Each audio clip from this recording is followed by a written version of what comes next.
வானொலியில் நீங்கள் கேட்டு மகிழ்ந்த தென்கட்சி கோ சுவாமிநாதன் அவர்களின் இன்று ஒரு தகவல் கதைகளை கேட்கலாம். அந்த மரத்தின் உச்சியில ஒரு பறவை கூடு, ஏதோ ஒரு பறவை கூடு கட்டியிருந்தது. அது என்ன பறவைன்னா ராஜாளி. ஒரு குரங்கு அந்த மரத்து கிளையில தாவி தாவி குதிச்சுக்கிட்டு இருந்தது. அப்போ இந்த கூட்டுல இருந்த முட்டை அது கண்ணுல போட்டுட்டுது. அதுக்கப்புறம் அது சும்மா இருக்குமா? விளையாட்டா ஒரு முட்டையை எடுத்தது, மரத்தை விட்டு கீழே இறங்குச்சு. கீழே ஒரு குப்பை மேட்டில் ஒரு கோழி சில முட்டைகளை அது பாட்டுக்கு இட்டு வச்சிருந்தது. குரங்கு தன் கையில் இருந்த ராஜாளி பறவையோட முட்டையை அந்த கோழி முட்டைகளோட சேர்த்து போட்டுட்டு போயிட்டுது. கோழி வந்தது, பார்த்தது, அதுக்கு ஒன்றும் வித்தியாசம் புரியல. தன்னுடைய முட்டைகளோட சேர்த்து அந்த ராஜாளி முட்டையையும் சேர்த்து அடைகாத்துது. கொஞ்ச நாள்ல குஞ்சுகள்லாம் பொரிச்சுது, எல்லாம் முட்டையை விட்டு வெளியில வந்தது. ராஜாளி பறவையோட குஞ்சு அந்த கோழி குஞ்சுகளோடவே சேர்ந்து வளர்ந்தது. மற்ற கோழி குஞ்சுகள் போலவே இதுவும் குப்பையை கிளறிச்சு புழு பூச்சிகளை சாப்பிட்டுது. காக்கைகள் தாக்கிறதுக்கு வந்ததுன்னா மற்ற கோழி குஞ்சுகள் மாதிரியே இதுவும் பயந்து போய் தாய் கோழியின் சிறகுகளுக்கு உள்ள வந்து ஒளிஞ்சிக்கும். இப்படியே கொஞ்ச காலம் போச்சு. குஞ்சுகள்லாம் வளர்ந்து பெருசாயிட்டுது. சிலது சேவல்களாச்சு, சிலது கோழிகளாச்சு. அந்த ஒன்று மட்டும் ராஜாளி ஆச்சு. ஆனால் ஒரு விஷயம், தான் ஒரு ராஜாளிங்கிறது அந்த பறவைக்கு தெரியாது. தன்னையும் ஒரு கோழின்னே அது நினச்சிக்கிட்டு இருக்கு. அப்படி நினச்சிக்கிட்டு குப்பை மேட்டை கிளறிக்கிட்டு இருக்கு. ஒரு நாள் சாயந்தர நேரம் இந்த ராஜாளி பறவை கீழே அது பாட்டுக்கு வழக்கம் போல குப்பையை கிளறிக்கிட்டு இருக்குது. அப்போ அண்ணாந்து பார்க்குது. வானத்தில் உயரத்தில் கூட்டமாக ராஜாளி பறவைகள் உல்லாசமாக வட்டம் அடித்து பறந்துக்கிட்டு இருக்கு. அதே இது பார்க்குது. இதுக்கு மனசுக்குள்ளே ஏக்கமாக போச்சான். அப்போது இதுக்கு ஆண்டவன் பேரில் கோபம் வந்துதான். ஆண்டவனுக்கு என் பேரில் ஏன் இந்த ஓர வஞ்சனை? என்னையும் ஒரு ராஜாளியாக படைச்சிருந்தா நானும் கூட இந்நேரம் ஆகாயத்தில் உல்லாசமாக பறந்துக்கிட்டு இருப்பேனே அப்படின்னு நினச்சி வருத்தப்பட்டுதான். இது வேடிக்கையாக இருக்குல்ல? ஒரு வகையில் பார்த்தா நாம் கூட இந்த ராஜாளி பறவை மாதிரி தான் வாழ்ந்துக்கிட்டு இருக்கோம் அப்படிங்கிறார் ஒரு உளவியல் நிபுணர். நம்மால் எவ்வளவு வேலை செய்ய முடியும் அப்படின்னு நாம் நினச்சிக்கிட்டு இருக்கிறோமோ அதை விட பல மடங்கு நம்மால் வேலை செய்ய முடியுமா? பல மடங்கு வேகமாகவும் வேலை செய்ய முடியும் அப்படிங்கிறார் அவர். நம்முடைய முழுமையான பலம் என்னங்கிறது நமக்கே தெரியறதில்ல. அதுதான் கஷ்டம். நம்முடைய பலம் தெரியாததுனால தான் நாம் எதுக்கு எடுத்தாலும் பயந்துக்கிட்டு இருக்கிறோம். ஒரு ஆள் இருந்தான். அவனுக்கு எப்படின்னா கோழியை கண்டா பயப்படுவான். ஏன் கோழியை கண்டா பயம்னா, அவனுக்கு மனசுக்குள்ள தான் ஒரு புழுன்னு நினைப்பு. தன்னை ஒரு புழுவாக நினைக்கும் பொழுது, புழுன்னா கோழி வந்து கொத்தும்ல, அதனால கோழியை கண்டு பயப்பட ஆரம்பிச்சிட்டான். இவன் நடுங்கிடுவான். எதிரில் கோழி வந்ததுன்னா உடம்பு பூரா நடுங்க ஆரம்பிச்சிடும். வீட்டில் இருக்கிறவங்க பார்த்தாங்க. இவனை அழைச்சிட்டு போய் ஒரு மனநோய் மருத்துவமனையில் சேர்த்துட்டாங்க. அங்கே உள்ள டாக்டர் இவருக்கு சிகிச்சையெல்லாம் கொடுத்தார். ஒரு வாரம் இவனை தங்க வச்சு வேண்டிய சிகிச்சையெல்லாம் கொடுத்து மன ரீதியாக அவனை மாற்றி, சரி இனிமேல் நீ வீட்டுக்கு போகலாம்னு சொல்லி அனுப்பி வச்சார். வீட்டுக்கு புறப்பட்டான். அப்போ சொன்னார், இதை பாருப்பா, நீ வீட்டுக்கு போகலாம், நேராக வீட்டுக்கு போ, நல்லா ஞாபகம் வச்சுக்கோ, இனிமே வந்து நீ ஒரு புழு கிடையாது, மனுஷன், தைரியமாக புறப்படு, போயிட்டு வா அப்படின்னு சொல்லி வழி அனுப்பி வச்சார். சரிங்க டாக்டர்னு சொல்லிவிட்டு இவன் புறப்பட்டு போனான். பாதி வழி போயிருப்பான். லேசாக நிமிர்ந்து பார்க்குறான். எதிரில் ஒரு கோழி வந்துக்கிட்டு இருக்கு. அது பாட்டுக்கு சாதாரணமாக நடந்து வந்துக்கிட்டு இருந்தது. அவ்வளவுதான், இவன் உடம்பு கிடுகிடுன்னு ஆட ஆரம்பிச்சுட்டுது. திரும்பி ஓடி வந்துட்டான். டாக்டர் கேட்டார், ஏன்ப்பா திரும்பி ஓடி வந்துட்டேன்னு. பாதி தூரம் போயிட்டேன் டாக்டர், எதிரில் ஒரு கோழி வந்துக்கிட்டு இருக்குது, அதான் பயமாக இருந்தது, வந்துட்டேன்னா.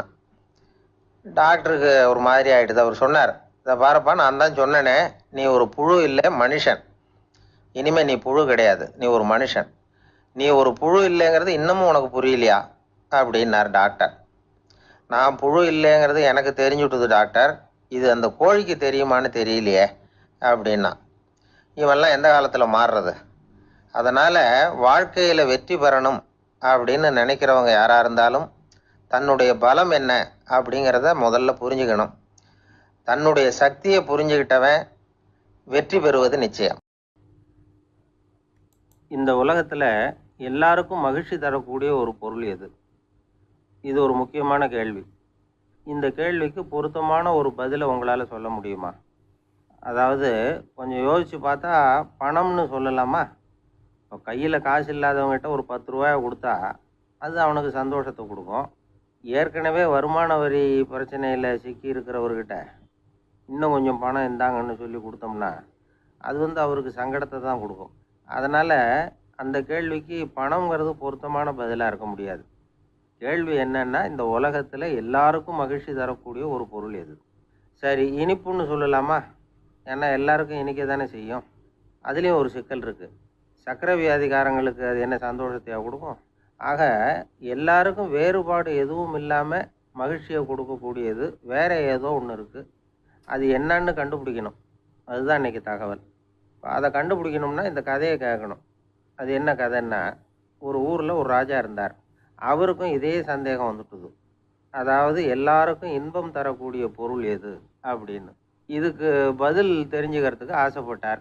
சரி, அதுக்கு என்ன செய்யலாம்னு யோசனை பண்ணார்.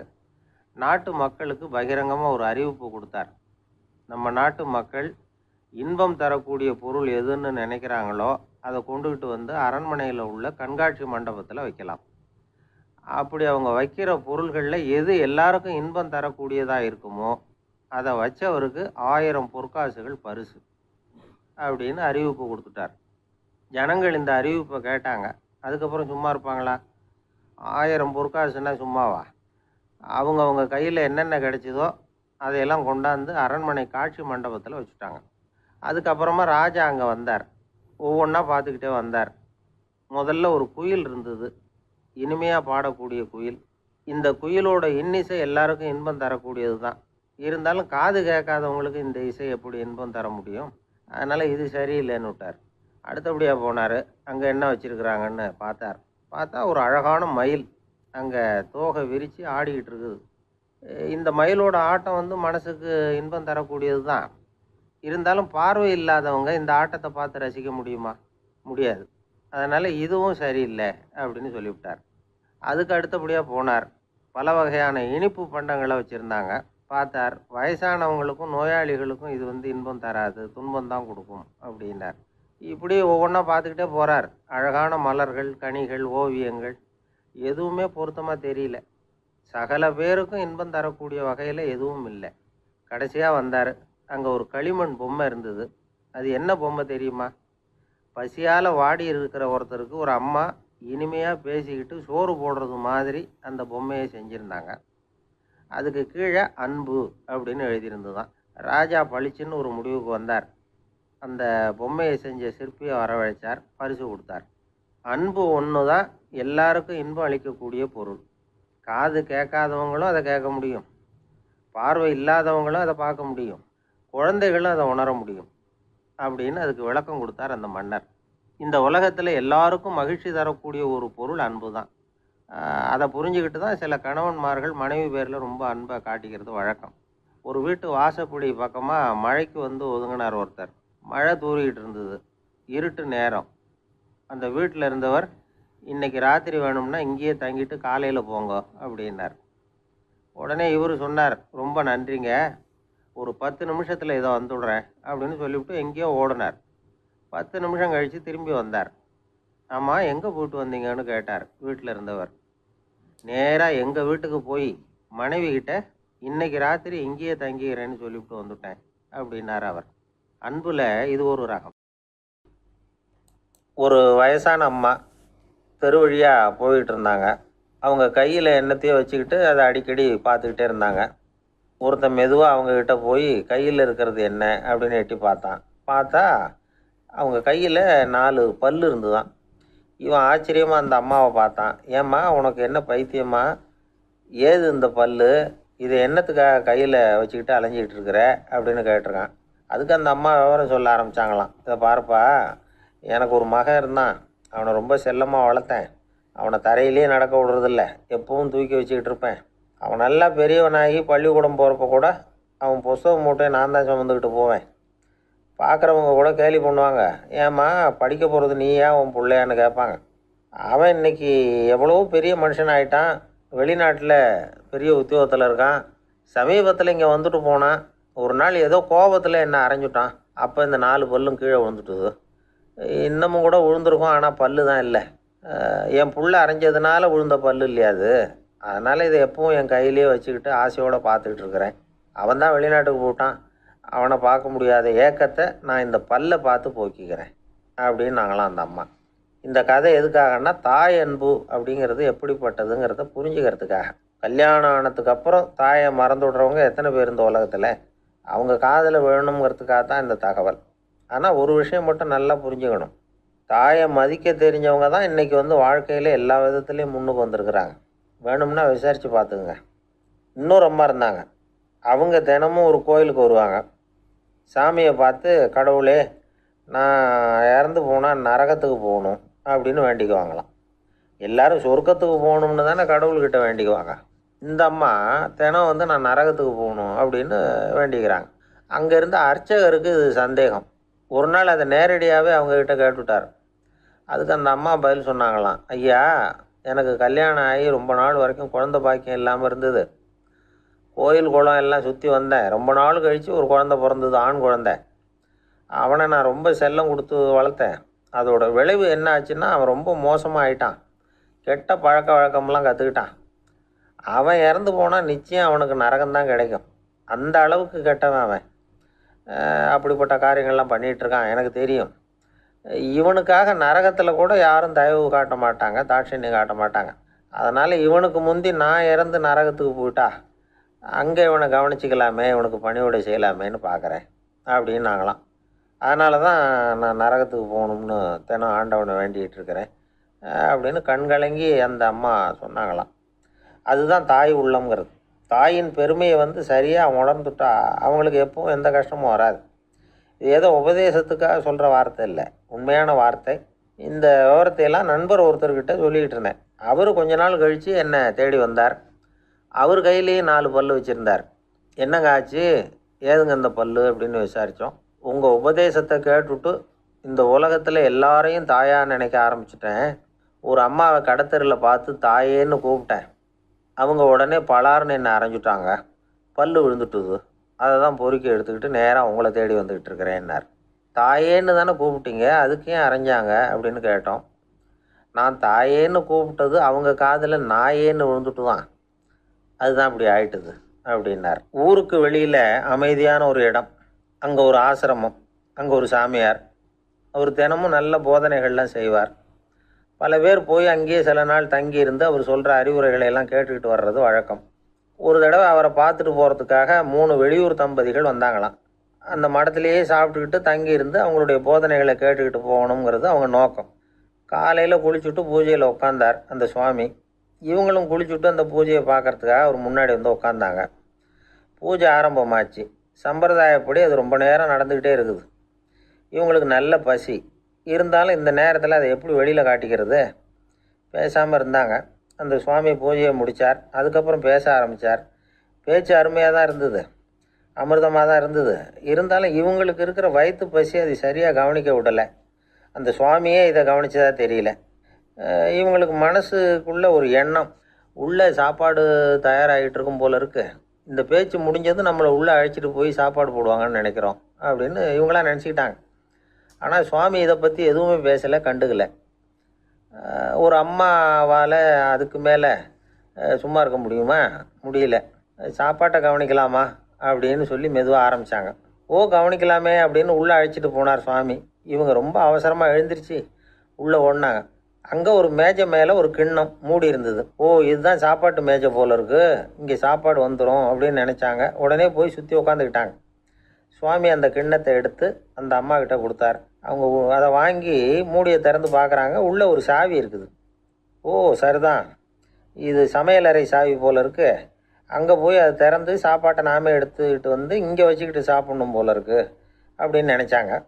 சாவி இருக்கு இல்லையா, வாங்க பூட்டு நிறையா காட்டுறேன் அப்படின்னு சுவாமி அவங்கள அழைச்சிக்கிட்டு போனார், காட்டினார். இவங்க அந்த அறையை ரொம்ப அவளோடு திறந்தாங்க. உள்ளே பார்த்தா அங்கே அரிசி, பருப்பு, விதவிதமான காய்கறி எல்லாம் இருக்குது. சமையலுக்கு வேண்டிய மிளகாய், எண்ணெய், பால், தயிர், நெய் இப்படி எல்லாமே இருக்குது. அடுப்பு, விறகு, நெருப்பு போட்டி அது கூட அங்கே இருக்குது. சாப்பாடு தயாராக இருக்கும்னு நினச்சிக்கிட்டு போனால் இப்படி இருக்குதே அப்படின்னு சொல்லி அதை பார்த்ததும் ரொம்ப சோர்ந்து போட்டாங்க அவங்க. சுவாமி, என்ன இது சாப்பாடு இல்லையா அப்படின்னாங்க. அதுதான் சாப்பாட்டுக்கு வேண்டிய எல்லாம் இங்கே இருக்குதே, அடுப்பு மூட்டி நீங்கள் தான் அவங்கவுங்க ருசிக்கு தகுந்த மாதிரி சமைச்சிக்கணும். இந்த சன்னியாசிக்கு எப்படி சமைக்க தெரியும் அப்படின்னு கேட்டார் சுவாமி. சாப்பாடு தயாராக இருக்கும்னு நாங்கள் எதிர்பார்த்தோம் அப்படின்னாங்க. நீங்கள் இப்படி சொல்லுவீங்கன்னு நானும் எதிர்பார்த்தேன். இது வரைக்கும் நான் எவ்வளவோ தத்துவம்லாம் எடுத்து சொன்னேன். எல்லாத்தையும் விட இதுதான் அனுபவபூர்வமான தத்துவம். ஆண்டவன் நமக்கு நல்ல மனசை கொடுத்துருக்குறான், நல்ல வாய்ப்புகளையும் தந்திருக்கிறான், அதையெல்லாம் பயன்படுத்திக்கக்கூடிய மூளையையும் சிந்தனையையும் கொடுத்துருக்குறான். அதனால் அடுப்பை தான் நீங்கள் மூட்டணும். அடுப்பை நீங்கள் தான் மூட்டணும். உங்களுக்கு உகந்ததை நீங்கள் தான் சமைச்சு ருசித்து அனுபவிக்கணும். ஆண்டவனே அதை செஞ்சுக்கிட்டு இருக்க மாட்டான் அப்படின்னாராம் அந்த சுவாமி. நம்முடைய வாழ்க்கையில் பல நல்ல பலன்களை பெறுறதுக்கு நாம் தான் முயற்சி பண்ணணும்.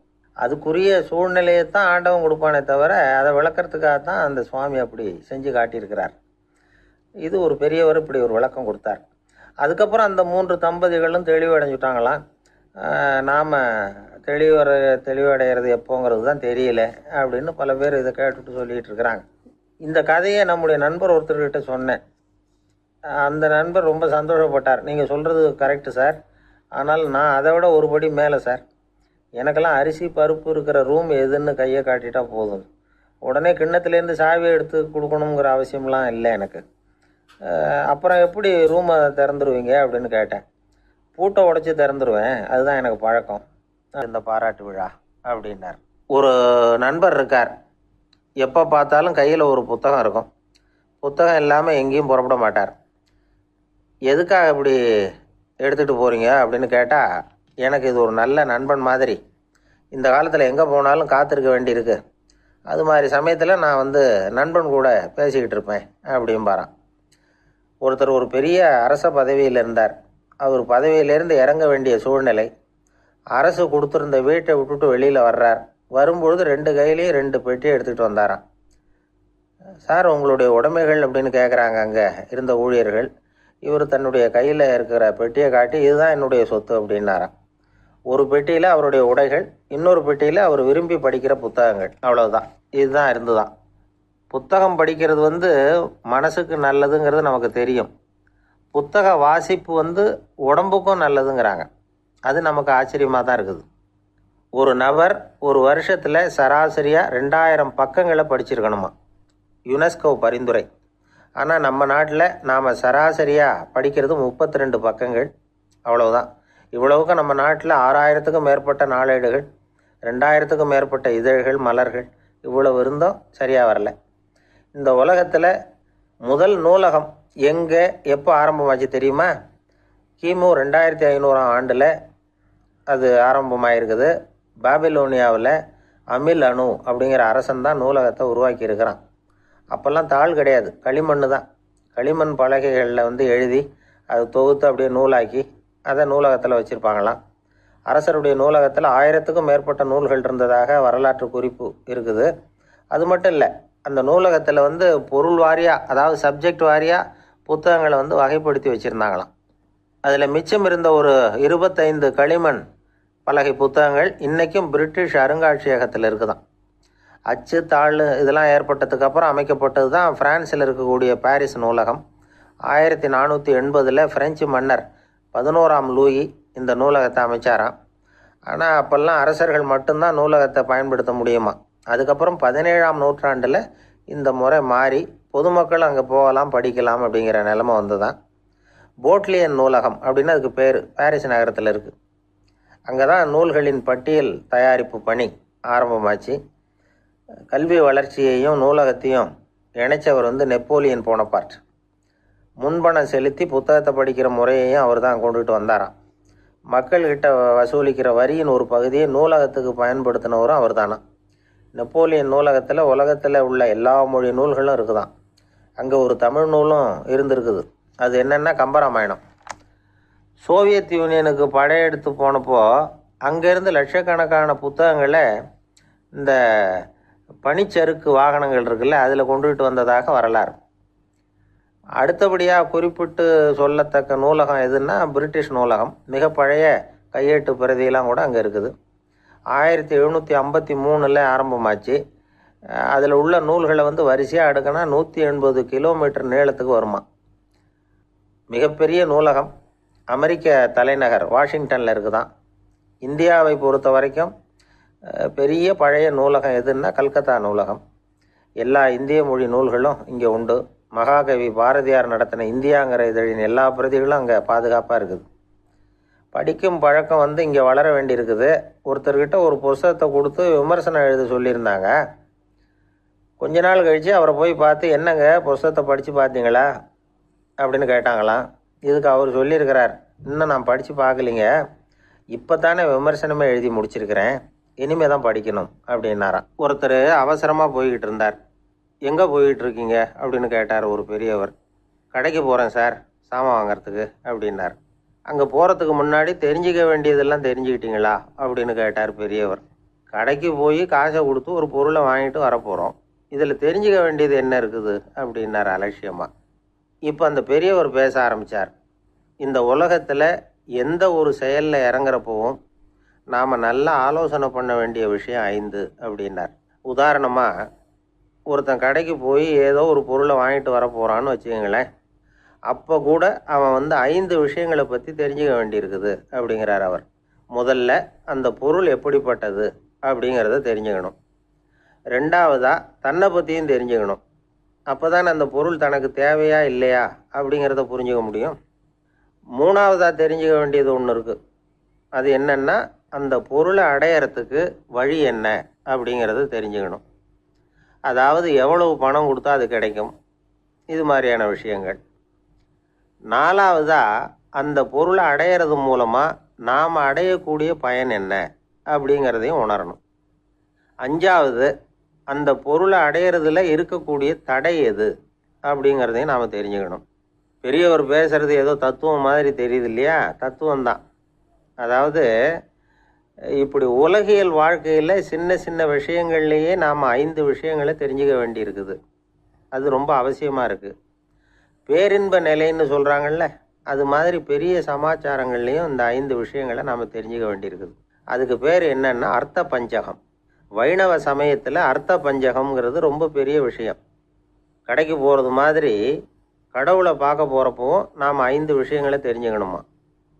முதல்ல பரம்பொருள் அப்படிங்கிறது என்ன, அதோட தன்மைகள் என்ன, இதை தெரிஞ்சுக்கணும். இதுக்கு பேர் என்னன்னா பரமாத்ம ஸ்வரூபம் அப்படின்னு பேர். ரெண்டாவது, நாம் யார், நம்மோட தன்மை என்ன அப்படிங்கிறத தெரிஞ்சுக்கணும். நான் யாருன்னு எனக்கே தெரியலங்கிறப்போ இதை நான் சொல்கிறேன்னு இது என்னுடையதுன்னு சொல்கிறது தப்பு தானே. அப்புறம் மூணாவது விஷயம், பரம்பொருளை நாம் அடையிறதுக்கு வழி எது, இதை தெரிஞ்சுக்கணும். இது உபாய ஸ்வரூபம் அப்படின்னு பேர். நாலாவது விஷயம், நாம் அடைய வேண்டிய பயன்கள் என்ன அப்படிங்கிறத தெரிஞ்சுக்கிறது. இதுக்கு புருஷார்த்தம் அப்படின்னு பேர். அஞ்சாவது, அந்த பயனை அடைய விடாமல் தடுக்கிற தடைகள் யாவை அப்படிங்கிறத தெரிஞ்சுக்கிறது. இது விரோதி ஸ்வரூபம். இதைத்தான் தடையியல் அப்படின்னு சொல்கிறாங்க. அதாவது பரமாத்மாவை பற்றிய அறிவு, ஜீவாத்மாவை பற்றிய அறிவு, உபாயம் பற்றிய அறிவு, புருஷார்த்தம் பற்றிய அறிவு, இந்த 4 அறிவுக்கும் எதிரடையாக, அதாவது அதையெல்லாம் தப்பாக புரிஞ்சுக்கிறதால உண்டாகக்கூடிய அறிவு விரோதி ஸ்வரூபம். என்ன இது தகவலில் ஏதாவது கதை சொல்லுவீங்கன்னு பார்த்தா ஏதோ தத்துவம் பேசிக்கிட்டு இருக்கிறீங்களே அப்படின்னு நினைக்கலாம்.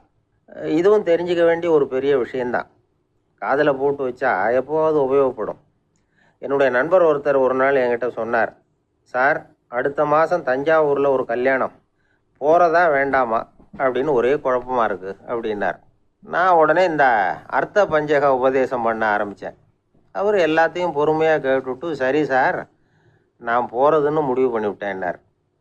எப்படி இந்த முடிவுக்கு வந்தீங்க அப்படின்னு கேட்டேன். அவர் சொன்னார், சார், அந்த 2வது பாயிண்ட் ஒன்று சொன்னீங்களே, அதை புரிஞ்சுக்கிட்டதுக்கு அப்புறம்தான் இந்த முடிவுக்கு வந்தேன் அப்படின்னார். என்ன 2வது பாயிண்ட்டுன்னு? அதாவது தன்னை பற்றி புரிஞ்சுக்கணும் அப்படின்னு சொன்னீங்க. உடனே என்னை பற்றி புரிஞ்சுக்கிட்டேன், நான் யாருங்கிறது எனக்கு தெரிஞ்சுது, உடனே போகிறது தான் நல்லதுன்னு முடிவு பண்ணிவிட்டேன்னார். நீங்கள் யாருன்னு கேட்டேன். நான் தான் சார் அந்த கல்யாணத்தில் தாலி கட்ட வேண்டிய மாப்பிள்ளை அப்படின்னார். அந்த காலத்தில் அண்ணாமலை ரெட்டியார்னு ஒருத்தர் இருந்தார். அவர் வெங்கனூர் அப்படிங்கிற கிராமத்தில் இருந்தார். அங்கேருந்து விருத்தாசலம் கோவிலுக்கு தவறாமல் போயிட்டு வந்துக்கிட்டு இருந்தார். இடையில் வெள்ளாறு, அதில் ஒரு சமயம் வெள்ளம் வந்துட்டுது. இவரால் போக முடியல. அதோட விளைவு வெங்கனூர்லேயே ஒரு கோவில் கட்டணும் அப்படின்னு முடிவு பண்ணார், சிவாலயம். அந்த சமயத்தில் வடநாட்டில் பஞ்சம். அதனால் அங்கே இருந்த பல சிற்பிகள் தென்னாட்டை நோக்கி வர ஆரம்பித்தாங்க. அவங்க வெங்கனூர் வழியாக வர்றது தெரிஞ்சதும் இவர் போய் பார்த்தார். இங்கே ஒரு கோவில் கட்டணும், அதுக்கு நீங்கள் உதவணும்னார். பஞ்ச காலத்தில் இப்படி ஒரு வாய்ப்பு கிடைச்சதில் அவங்களுக்கும் ரொம்ப மகிழ்ச்சி. உற்சாகத்தோடு ஒத்துக்கிட்டாங்க. ஆலய திருப்பணி ஆரம்பமாச்சு. அவங்களுக்கு வேண்டிய எல்லா வசதிகளையும் இவர் செஞ்சு கொடுத்தார். அவங்களுக்கு எந்த குறையும் இல்லாமல் பார்த்துக்கிட்டார். அது மட்டும் இல்லை, ஒவ்வொரு நாளும் அங்கே வருவார். உங்களுக்கு என்ன வேணும், எது வேணும்னு கேட்பார். ஏதாவது குறை இருந்தால் சொல்லுவாங்க, உடனே தீர்த்து வைப்பார். இவரும் கேட்பார், எந்த குறையாக இருந்தாலும் என்கிட்ட சொல்லுங்க அப்படின்னு சொல்லுவார்.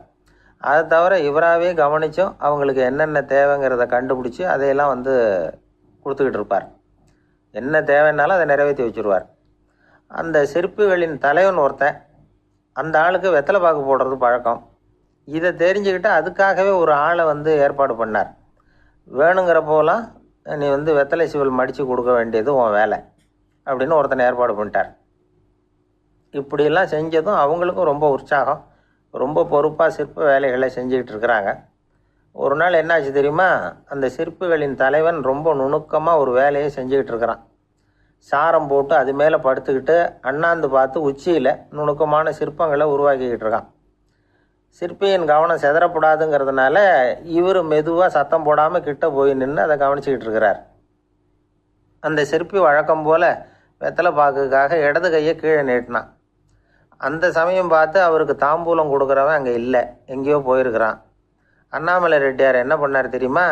தனக்காக கொடுக்கப்பட்ட தாம்பூலத்தை வாங்கி சிற்பியின் கையில் கொடுக்குறார். அவன் வாங்கி போட்டுக்கிட்டான். இது என்ன இன்னைக்கு வெத்தலை சீவல் வேறு மாதிரி இருக்குது, வாசனை தாம்பூலமாக இருக்குது அப்படின்னு யோசனை பண்ணிவிட்டு கீழே திரும்பி பார்க்குறார். பார்த்தா ரெட்டியார் மறுபடியும் சிற்பி கை நீட்டும் பொழுது கொடுக்கறதுக்காக தாம்பூலத்தை மடித்து வாங்கி வச்சுக்கிட்டு தயாராக நிற்கிறார். சிற்பிக்கு அதிர்ச்சி. உடனே பொத்துன்னு கீழே குதிச்சான். ஐயா, என்ன இது நீங்களா அப்படின்னா. இவர் சொன்னார், நான் ஒன்றும் தப்பு பண்ணலையே, உன்னுடைய கை புண்ணியம் செஞ்ச கை, கோயில் கட்டுற கை, அந்த கைக்கு தாம்பூலம் கொடுக்கறதுல என்ன தப்பு அப்படின்னாராம். ஏற்கனவே பஞ்சத்தில் அடிபட்டு வந்த எங்களை நீங்கள் ஆதரித்ததே பெரிய விஷயம். இந்த செயல் என்னை ஒரு பெரிய கடனாளி ஆகிவிட்டுது. ஐயா, எங்களுக்கு உணவு உடை இதை மட்டும் நீங்கள் கொடுத்தா போதும், ஊதியம்னு எதுவும் வாங்க மாட்டோம் அப்படின்னு நானும். அந்த சிற்பி எவ்வளோ வற்புறுத்தியும் எதுவும் வாங்கிக்கலையாம். இந்த செய்தியை தமிழ் தாத்தா டாக்டர் ஊவேசா சொல்லியிருக்கிறார். அந்த காலத்தில் எப்படிப்பட்டவங்கள்லாம் வாழ்ந்துருக்கிறாங்க பாருங்கள். இந்த காலத்தில் ஒருத்தர் கோவில் கட்டினார், வேலை செய்கிற எல்லாருக்கும் சாப்பாடு போடுவார். சிற்ப வேலை செஞ்சுட்டு சாப்பிட வர்ற ஒவ்வொருத்தர் கையையும் அன்பாக பிடிச்சி முத்தம் கொடுத்து உள்ளே அனுப்புவார். அந்த கைகளுக்கு நீங்கள் கொடுக்குற மரியாதையாது அப்படின்னு கேட்டாங்க. அடா, அது இல்லைங்க, ஏற்கனவே முதல் பந்தியில் சாப்பிட வந்தவன் மறுபடியும் வர்றானான்னு கண்டுபிடிக்கிறதுக்காக கையை பிடிச்சி மோந்து பார்க்குறேன் அப்படின்னாராம் அவர். பிரம்மத்தை அறிந்தவன் பிரம்மமாகிறான் அப்படின்னு ஒரு பெரியவர் பேசினார் ஒரு கோவிலில். தைத்திரிய உபனிஷத்து அப்படி சொல்லுதான். இதை கேட்கும் பொழுது நமக்கு ஒரு சந்தேகம் வரும். அது எப்படி? பிரம்மத்தை அறிந்தவன் பிரம்மம் ஆகிறான்னா, சிங்கத்தை அறிந்தவன் சிங்கம் ஆகிறானா, தோசையை அறிந்தவன் தோசை ஆகிறானா? இப்படிப்பட்ட சந்தேகம் நமக்கு வர்றதில் ஒன்றும் ஆச்சரியம் இல்லை. இது இயற்கை. இதுக்கும் அந்த பெரியவரே பதில் சொல்கிறார். சிங்கம் வேற, நாம வேற. அதனால் சிங்கத்தை அறிந்தவன் சிங்கம் ஆக மாட்டான். ஆனால் பிரம்மம் வேற, நாம வேற இல்லை. அதனால் பிரம்மத்தை அறிந்தவன் பிரம்மமாகிறான் அப்படிங்கிறது அவரோட விளக்கம். மனிதன் அவன்தான் தான் பிரம்மங்கிறது தெரியாதனால தான் அதை வேற எங்கேயோ தேடிட்டு இருக்கிறான். கடைசியில் அது தான் தாங்கிறது புரிஞ்சுக்கிற பொழுது அவன் பிரம்மம் ஆயிடுறான். இதை விளக்கிறதுக்கு ஒரு உபநிஷத்து கதையே இருக்குது. நமக்கு தெரிஞ்ச கதை தான், ஆனால் அதை வேறு விதமான அர்த்தத்தில் விளையாட்டாக சொல்லிகிட்டு இருக்கிறோம். ஒரு சமயம் ஒரு 10 நண்பர்கள் ஒரு காட்டு வழியாக போய்கிட்டு இருக்கிறாங்க. குறுக்க ஒரு நதி, அதை கடந்து அடுத்த பக்கம் போகணும். எல்லாரும் ஒரு வழியாக கடந்து அடுத்த கரைக்கு போய் சேர்ந்துட்டாங்க. அங்கே போய் சேர்ந்ததுக்கப்புறம் எல்லாரும் பத்திரமா சேர்ந்துட்டோமா அப்படின்னு தெரிஞ்சுக்கிறதுக்காக எண்ணி பார்க்குறான் அந்த கூட்டத்து தலைவன். அவங்க மொத்தம் 10 பேர். ஆனால் அவன் எண்ணி பார்க்குறப்போ 9 தான் வருது. ஏன்னா அவன் தன்னை விட்டுவிட்டான். எதிரில் நிற்கிறவங்கள மட்டுமே எண்ணுறான். ஐயோ 10வது ஆள் எங்கேங்கிறான், பதறான். சரி நீ இரு, நான் எண்ணி பார்க்குறேன்னு சொல்லிவிட்டு இன்னொருத்தன் எண்ணுறான். அவனும் தன்னை விட்டுட்டு எண்ணுறான். 9 தான் வருது. எல்லோரும் கொய்யோ முறையோன்னு கத்த ஆரம்பிச்சிட்டாங்க. அந்த சமயத்தில் ஒரு பெரியவர் அந்த பக்கமாக வர்றார். என்ன விஷயம்னு விசாரிக்கிறார். 10வது ஆள் 6 அடிச்சுட்டு போட்டுது அப்படின்னு சொல்லி இவங்க அழறாங்க. சரி அழாதீங்க அப்படின்னு சொல்லி அந்த தலைவனை பார்த்து இப்படி வாங்குறார், வர்றான். இப்போ எனக்கு முன்னாடி ஒரு தரம் எண்ணு பார்க்கலாம்ங்கிறார். 1 2 3ன்னு ஆரம்பித்து 9ல் வந்து முடிக்கிறான். உடனே பெரியவர் நீ தான் அந்த 10வது ஆள் அப்படிங்கிறார். இது உண்மை. நாம தான் அது. நாம தான் நம்மளை வேற எங்கேயோ தேடிட்டு இருக்கிறோம். நாம் எங்கேயோ தேடிட்டு இருக்கிறோமே, அந்த பிரம்மம் நாம தான். இப்படி ஒரு பெரிய உண்மையை விளக்கிறதுக்காக தான் அப்படி ஒரு கதை சொல்லப்பட்டது. ஆனால் அதை வந்து நாம் வேறு விதமாக வேடிக்கையாக உபயோகப்படுத்திக்கிட்டு இருக்கிறோம். எப்படி தெரியுமா? ஒரு ஆத்தங்கரையில் ஒரு 10 பேர் முழிச்சுக்கிட்டே நின்றுக்கிட்டு இருந்தாங்களாம். அந்த பக்கமாக வந்த ஒருத்தன் ஏன் இப்படி முழிச்சுக்கிட்டு நிற்கிறீங்கன்னு கேட்டிருக்கிறான். எங்களுக்கு நீச்சல் தெரியாது, நாங்கள்லாம் அடுத்த கரைக்கு போய் சேரணும் அப்படின்னாங்களாம். சரி நாங்கள் விட்டுட்டு போய் விடுறேன். எல்லாரும் அக்கறைக்கு போய் சேர்ந்த உடனே ஆளுக்கு ₹1 வீதமாக மொத்தம் ₹10 எனக்கு கொடுக்கணும் அப்படின்ட்டுருக்கான் இவன். சரின்னு ஒத்துக்கிட்டாங்க. இவன் ஒவ்வொருத்தராக கையை பிடிச்சி மெதுவாக ஆற்றுல இறக்கி அழைச்சிட்டு போயிட்டான். 9 பேரை கரை சேர்த்துட்டான். 10வது ஆள் பாதி ஆற்றுல போயிட்டு இருக்கிறப்போ திடீர்னு வெள்ளம் வந்துட்டுது. புடி நழுவி போச்சு. கையை விட்டுட்டான். வெள்ளம் அடிச்சிட்டு போட்டுது. அழைச்சிட்டு வந்தவன் நீச்சல் அடித்து தடுமாறி கரைக்கு வந்து சேர்ந்துட்டான். கரையில் இருந்தவங்களுக்கு இந்த விஷயம் தெரியாது. இருந்தாலும் இவன் உடம்பு பூரா நனைஞ்சி கொஞ்சம் அதிகமாக மூச்சு வாங்க நின்றுக்கிட்டு இருந்தானா, ஏங்க ஏன் இப்படி மூச்சு வாங்குது, என்ன விஷயம் அப்படின்னு கேட்டாங்களாம். அதுக்கு இவன் கொஞ்சமாக அலட்டிக்காமல் சொன்னானா, வேறு ஒன்றும் இல்லை, நீங்கள் கொடுக்க வேண்டிய ₹10ல் ₹1 குறைஞ்சி போச்சு, அவ்வளவுதான் அப்படின்னானா. ஒரு ஆள் ராமகிருஷ்ணரை தேடி வந்தான். அவன் கையில் 1000 பொற்காசுகள் வச்சுருந்தான். அதை அவர்கிட்ட கொடுத்து இதை ஏற்றுக்கணும் அப்படின்னு ரொம்ப பணிவாக கேட்டுக்கிட்டான். அவர் பார்த்தார், இது எனக்கு தேவையில்லை, ஆனாலும் உன்னுடைய மனசை புண்படுத்துறதுக்கு நான் விரும்பலை, அதனால் நீ கொடுக்குறத வாங்கிக்கிறேன்னார். வாங்கிக்கிட்டார். அப்புறம் கேட்டார், இதை பாரு, இனிமேல் இதெல்லாம் என்னுடைய இது தானே அப்படின்னார். ஆமாம், அதையெல்லாம் நான் உங்களுக்கே கொடுத்துட்டேன்னா அவன். சரி, இப்போ நீ எனக்காக ஒரு காரியம் பண்ணணும்னார். என்ன செய்யணும்னு சொல்லுங்கன்னா, இந்த நாணயங்களையெல்லாம் எடுத்துக்கிட்டு போய் கங்கை நதியில் எரிஞ்சுட்டு வா அப்படின்னார். இவனுக்கு அதிர்ச்சியாக போச்சு. என்ன பண்ணுறது, இனிமேல் அது முடியாதுன்னு சொல்ல முடியாது. ஏன்னா அந்த நாணயங்களையெல்லாம் அவருக்கே கொடுத்துட்டான். இனிமேல் அதெல்லாம் இவனுடையது இல்லை. பேசாமல் அவ்வளவையும் அள்ளிக்கிட்டு ஆத்தங்கரைக்கு போனான். போனவன் ரொம்ப நேரம் திரும்பியே வரல. ராமகிருஷ்ணருக்கு சந்தேகம், என்ன ஆச்சு அந்த மனுஷனுக்கு, காசுகளோடு அந்த கங்கையில் குதிச்சுட்டானா, போகும்பொழுதே ஒரு மாதிரியாக தான் போனான், போய் என்னன்னு பார்த்துட்டு வாங்க அப்படின்னார். அங்கே இருந்த ஒருத்தர் ஓடி போய் பார்த்தார். அவர் போய் பார்க்கும் பொழுது அவன் அங்கேயே இருந்தான். அதுக்கப்புறம் அவர் திரும்பி வந்தார். வந்து விவரத்தை சொன்னார். அதாவது அவன் கங்கை கரையில் உட்காந்துக்கிட்டு ஒவ்வொரு நாணயமாக 1 2ன்னு எண்ணி எண்ணி வீசிக்கிட்டு இருக்கிறான். அவனை சுற்றி ஒரு கும்பல் நின்றுக்கிட்டு அவனை தடுத்துக்கிட்டு இருக்குது அப்படின்னு விவரத்தை சொன்னார் போயிட்டு வந்தவர். இதை கேட்டதும் ராமகிருஷ்ணரே புறப்பட்டு அங்கே போனாராம். என்ன இப்படி பண்ணிகிட்டு இருக்கிற, நான் வந்து உன்னை அந்த நாணயங்களை கங்கையில் வீசி எறிய சொன்னேன், நீ ஏன் அதை எண்ணிக்கிட்டு இருக்கிற அப்படின்னார். பழக்கம்தான் காரணம், நான் ஒவ்வொரு நாளும் ஒவ்வொன்றா சேமித்து வச்சேன், இன்றைக்கி என்கிட்ட நிறைய இருக்குது, உங்களுக்கு ஒரு 1000 நாணயங்களை கொடுக்கணுங்கிறது என்னோடய ஆசை அப்படின்னா.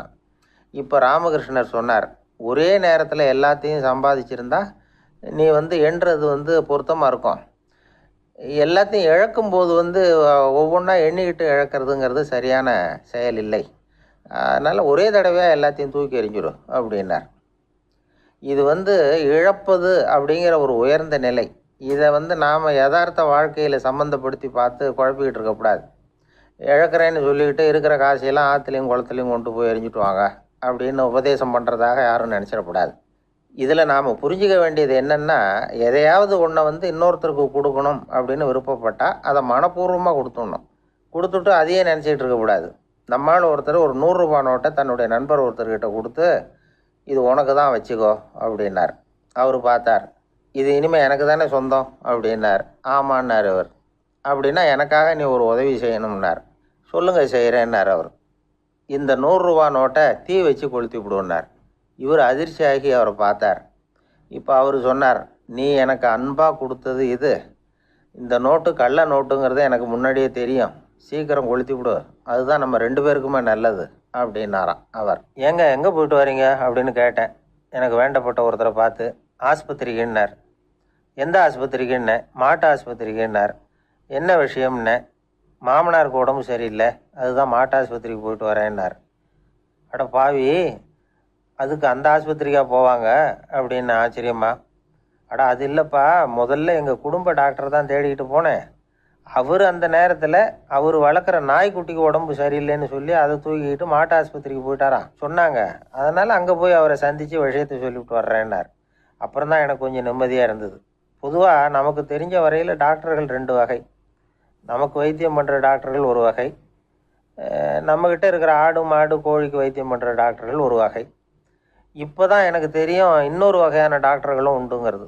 அது யாருன்னா பூச்சிகளுக்கு வைத்தியம் பண்ணுற டாக்டர்கள், அதாவது பூச்சி டாக்டர்கள். வெளிநாடுகளில் அப்படிலாம் கூட சில பேர் இருக்கிறாங்க. பிரிட்டனில் யார்க்ஷயர் வட்டாரத்தில் ராதர்ஹாம் அப்படின்னு ஒரு ஊர். அங்கே ஒரு விலங்கியல் மருத்துவர் பேர் டாக்டர் லான்ஸ் ஜெப்சன். அவர் ஆஸ்பத்திரி வாசலில் பார்த்தீங்கன்னா தினமும் நிறைய பேர் நின்றுக்கிட்டு இருப்பாங்க. கையில் கண்ணாடி குடுவை, தகர டப்பா இப்படி ஏதாவது இருக்கும். அதுக்குள்ளே ஏதாவது பூச்சிகள் இருக்கும். அதுக்கு வைத்தியம் பண்ணுறதுக்காக வந்தவங்க தான் அவங்க எல்லாம். சிலந்தி பூச்சி, பல்லி, தேளு, பாம்பு இப்படி ஏதாவது இருக்கும். பொழுதுபோக்காக சில பேர் நாய், பூனை, கிளி, மைனா, புறா இப்படி ஏதாவது வளர்க்குறாங்கல்ல, அது மாதிரி இப்போல்லாம் தேளு, பல்லி, பாம்பு, பூச்சி இதையெல்லாம் வளர்க்க ஆரம்பிச்சிட்டாங்களாம். இது ஒரு புது ஃபேஷன். இப்போ கூண்டுக்குள்ளே டப்பாக்குள்ளே போட்டு வளர்க்குறது, அதுக்கு ஏதாவது நோய் வந்துட்டுதுன்னா வைத்தியம் பண்ணுறதுக்கு டாக்டர்கிட்ட வந்துட வேண்டியது, இப்படி இந்த பழக்கம்லாம் நிறையா வந்துட்டுது. ரத்தம் உறிஞ்சிற அட்டைகள் கூட இவங்ககிட்ட வைத்தியத்துக்கு வருதான். சிலந்திகளில் செங்கால் சிலந்தின்னு ஒரு வகை. மத்திய அமெரிக்க காடுகளில் இது அதிகம். சிலந்திகள்லேயே ரொம்ப விலை உசந்தது இந்த ரகம்தான். கால்களில் சிவப்பு கோடுகள் இருக்கும். இந்த இனம் இப்போ குறைஞ்சிக்கிட்டே வர்றதுனால சர்வதேச விதிகளின்படி இவற்றின் ஏற்றுமதி இறக்குமதிக்கு தடை விதிக்கப்பட்டிருக்குது. அதனால் இதை வளர்க்குறவங்க வீட்டுக்குள்ளேயே இனவிருத்தி மூலமாக பெருக்கி விற்பனை பண்ணிட்டு வராங்களாம். அந்த வகை சிலந்திகள் தான் இப்போ வைத்தியத்துக்கு அதிகமாக வருதான். சரி, இதுக்கெல்லாம் எப்படி வைத்தியம் பண்ணுறாங்க? முதல்ல அதை குளிர்பதன பெட்டியின் வழுவழுப்பான சுவரில் விட்ட உடனே அதெல்லாம் மெதுவாக இறங்கி வரும். அப்போ அதன் நோயை கண்டுபிடிக்கிறது சுலபம். அப்புறம் அதுக்கு கிருமிகளை கொல்லக்கூடிய மருந்துகளையோ வலி நிவாரண மருந்துகளையோ கொடுப்பாங்க. கால் உடைஞ்ச சிலந்திகளுக்கு பசையை கொண்டு ஆப்ரேஷன் பண்ணுவாங்க. சில சிலந்திகளுக்கு உடைஞ்ச காலை எடுத்துட்டா புதிய கால் வளர்ந்துடும். சிலந்திகளை மனிதர்கள் கையில் எடுக்கிறப்போ அது பயந்து போய் கீழே குதிக்குது. அதனால் கால் உடஞ்சி விடுது, இல்லைன்னா வயிறு சேதமடையுது. அந்த நிலைமையில் வர்ற சிலந்திகளுக்கு மயக்க மருந்து கொடுத்து ஆப்ரேஷன்லாம் கூட பண்ணுறாங்களாம். பார்த்தீங்களா பூச்சிகளுக்கு வந்த வாழ்வே? நம்ம ஊர்லேயும் வீடுகளில் பூச்சிகள் வளர்க்குறது உண்டு. ஒருத்தர் வந்தார், எனக்கு 3000 கரப்பாம்பூச்சி அவசரமாக தேவைப்படுது, எங்கே கிடைக்கும்னு கேட்டார். கரப்பாம்பூச்சியா? அது என்னத்துக்குன்னு கேட்டோம். அது வேறு ஒன்றும் இல்லை, நான் குடியிருக்கிற வாடகை வீட்டை காலி பண்ண போகிறேன். வீட்டு சொந்தக்காரர் என்ன சொல்கிறாருன்னா, இந்த வீட்டுக்கு நான் குடி வந்தப்போ எப்படி இருந்ததோ அதே நிலைமையில் விட்டுட்டு போகணும்னு வீட்டுக்காரர் சொல்லியிருக்கிறார், அதனால தான் கேட்டேன் அப்படின்னார். ஒரு தந்தை தன்னோட பிள்ளைய ரொம்ப தைரியசாலியாக வளர்க்கணும்னு ஆசைப்பட்டார். அதுக்காக அவனை கூப்பிட்டு உட்கார வச்சு இப்படி உபதேசம் பண்ணார். இதை பாருப்பா, நான் உன்னாட்டம் இருக்கிறப்போலாம் எதுக்கும் பயப்பட மாட்டேன், ரொம்ப துணிச்சலாக இருப்பேன். ஒரு நாள் ஒரு அப்பாவி எலியை ஒரு பூனை துரத்திட்டு ஓடிச்சு. நான் உடனே என்ன செஞ்சேன் தெரியுமா? அந்த பூனையை பிடிச்சேன், அது வாலில் ஒரு பட்டாசு சரத்தை கட்டினேன், கொளுத்தி விட்டேன். படபடன்னு வெடிக்க ஆரம்பிச்சுட்டுது. அது துள்ளிக்கிட்டு அங்கேயும் இங்கேயும் ஓடி இருக்கு பாரு ஓட்டம், ரொம்ப தமாஷு அப்படின்னார் அப்பா. இப்படி சொல்லிவிட்டு பையனை பார்த்து, இதை கேட்குறதுக்கு உனக்கும் துணிச்சல் வருதா? நான் என்னுடைய செயலை நீ கேட்குறப்போ உனக்கு துணிச்சல் வருதா அப்படின்னு கேட்டார். வருதுன்னா பையன். எப்படின்னா அப்படிங்கிற விவரத்தையும் சொன்னான் அவன். அதாவது எலியை விரட்டினத்துக்காக பூனை வாலில் பட்டாசு கொளுத்துனீங்க நீங்கள், பூனையை விரட்டினத்துக்காக உங்கள் கழுத்தில் பட்டாசு சரத்தை மாட்டினா என்னென்னு தோணுது எனக்கு அப்படின்னு நான் பையன். பையனோட துணிச்சல் அப்பாவே நடுங்க வச்சுட்டுது. அது சரி, ஒரு அப்பா பிள்ளைக்கு இப்படியா உபதேசம் பண்ணுறது? எல்லாருக்கிட்டையும் அன்பாக பழகிறது எப்படி அப்படின்னு சொல்லி கொடுக்கணும். பிஞ்சு உள்ளங்களில் நஞ்சை தூவலாமா? ஒரு நாள் விநாயகர் ஒரு பூனையோடு விளையாடிக்கிட்டு இருந்தாராம். அப்படி ஆசையாக விளையாடிக்கிட்டு இருந்தப்போ அவரோட கை நகம் தவறுதெல்லாம் பூனையோட முகத்தில் பட்டுட்டு தான். அது ஒரு சின்ன கீறலை உண்டாகி விட்டுது. அப்பா அவர் அதை ஒரு பெருசாக நினைக்கல. கொஞ்ச நேரத்துக்கு அப்புறம் விநாயகர் வீட்டுக்கு வந்தார். அவங்க அம்மா பார்வதி தேவியை பார்த்தார். பார்வதி தேவி கன்னத்தில் விரலால் கீறினது மாதிரி ஒரு அடையாளம் இருந்தது. விநாயகருக்கு அதிர்ச்சி, ஆச்சரியம். நம்ம அம்மா இந்த உலகத்துக்கே தாயார், அப்பேற்பட்ட அவங்க முகத்திலேயே கீறலை உண்டாக்கக்கூடியவங்க யாராக இருக்க முடியும் அப்படின்னு யோசனை பண்ணார். தாயே, உன்னுடைய கன்னத்தில் இந்த வடு எப்படிம்மா ஏற்பட்டதுன்னு கேட்டார். குழந்தாய், இது நீ செஞ்ச காரியம்தான்ப்பா. உன்னுடைய கை நகம் கீறினதுனால ஏற்பட்ட வடு தான் இது அப்படின்னாங்க அவங்க. விநாயகர் திடுக்கிட்டு போட்டார். எப்படிம்மா அது? நான் எந்த காலத்துலேயும் ஒன்று அப்படி கீறினதாக எனக்கு நினைவு இல்லையே அப்படின்னார். இன்னைக்கு காலையில் ஒரு பூனையை கீறினதை நீ மறந்துட்டியா அப்படின்னாங்க அந்த அம்மா.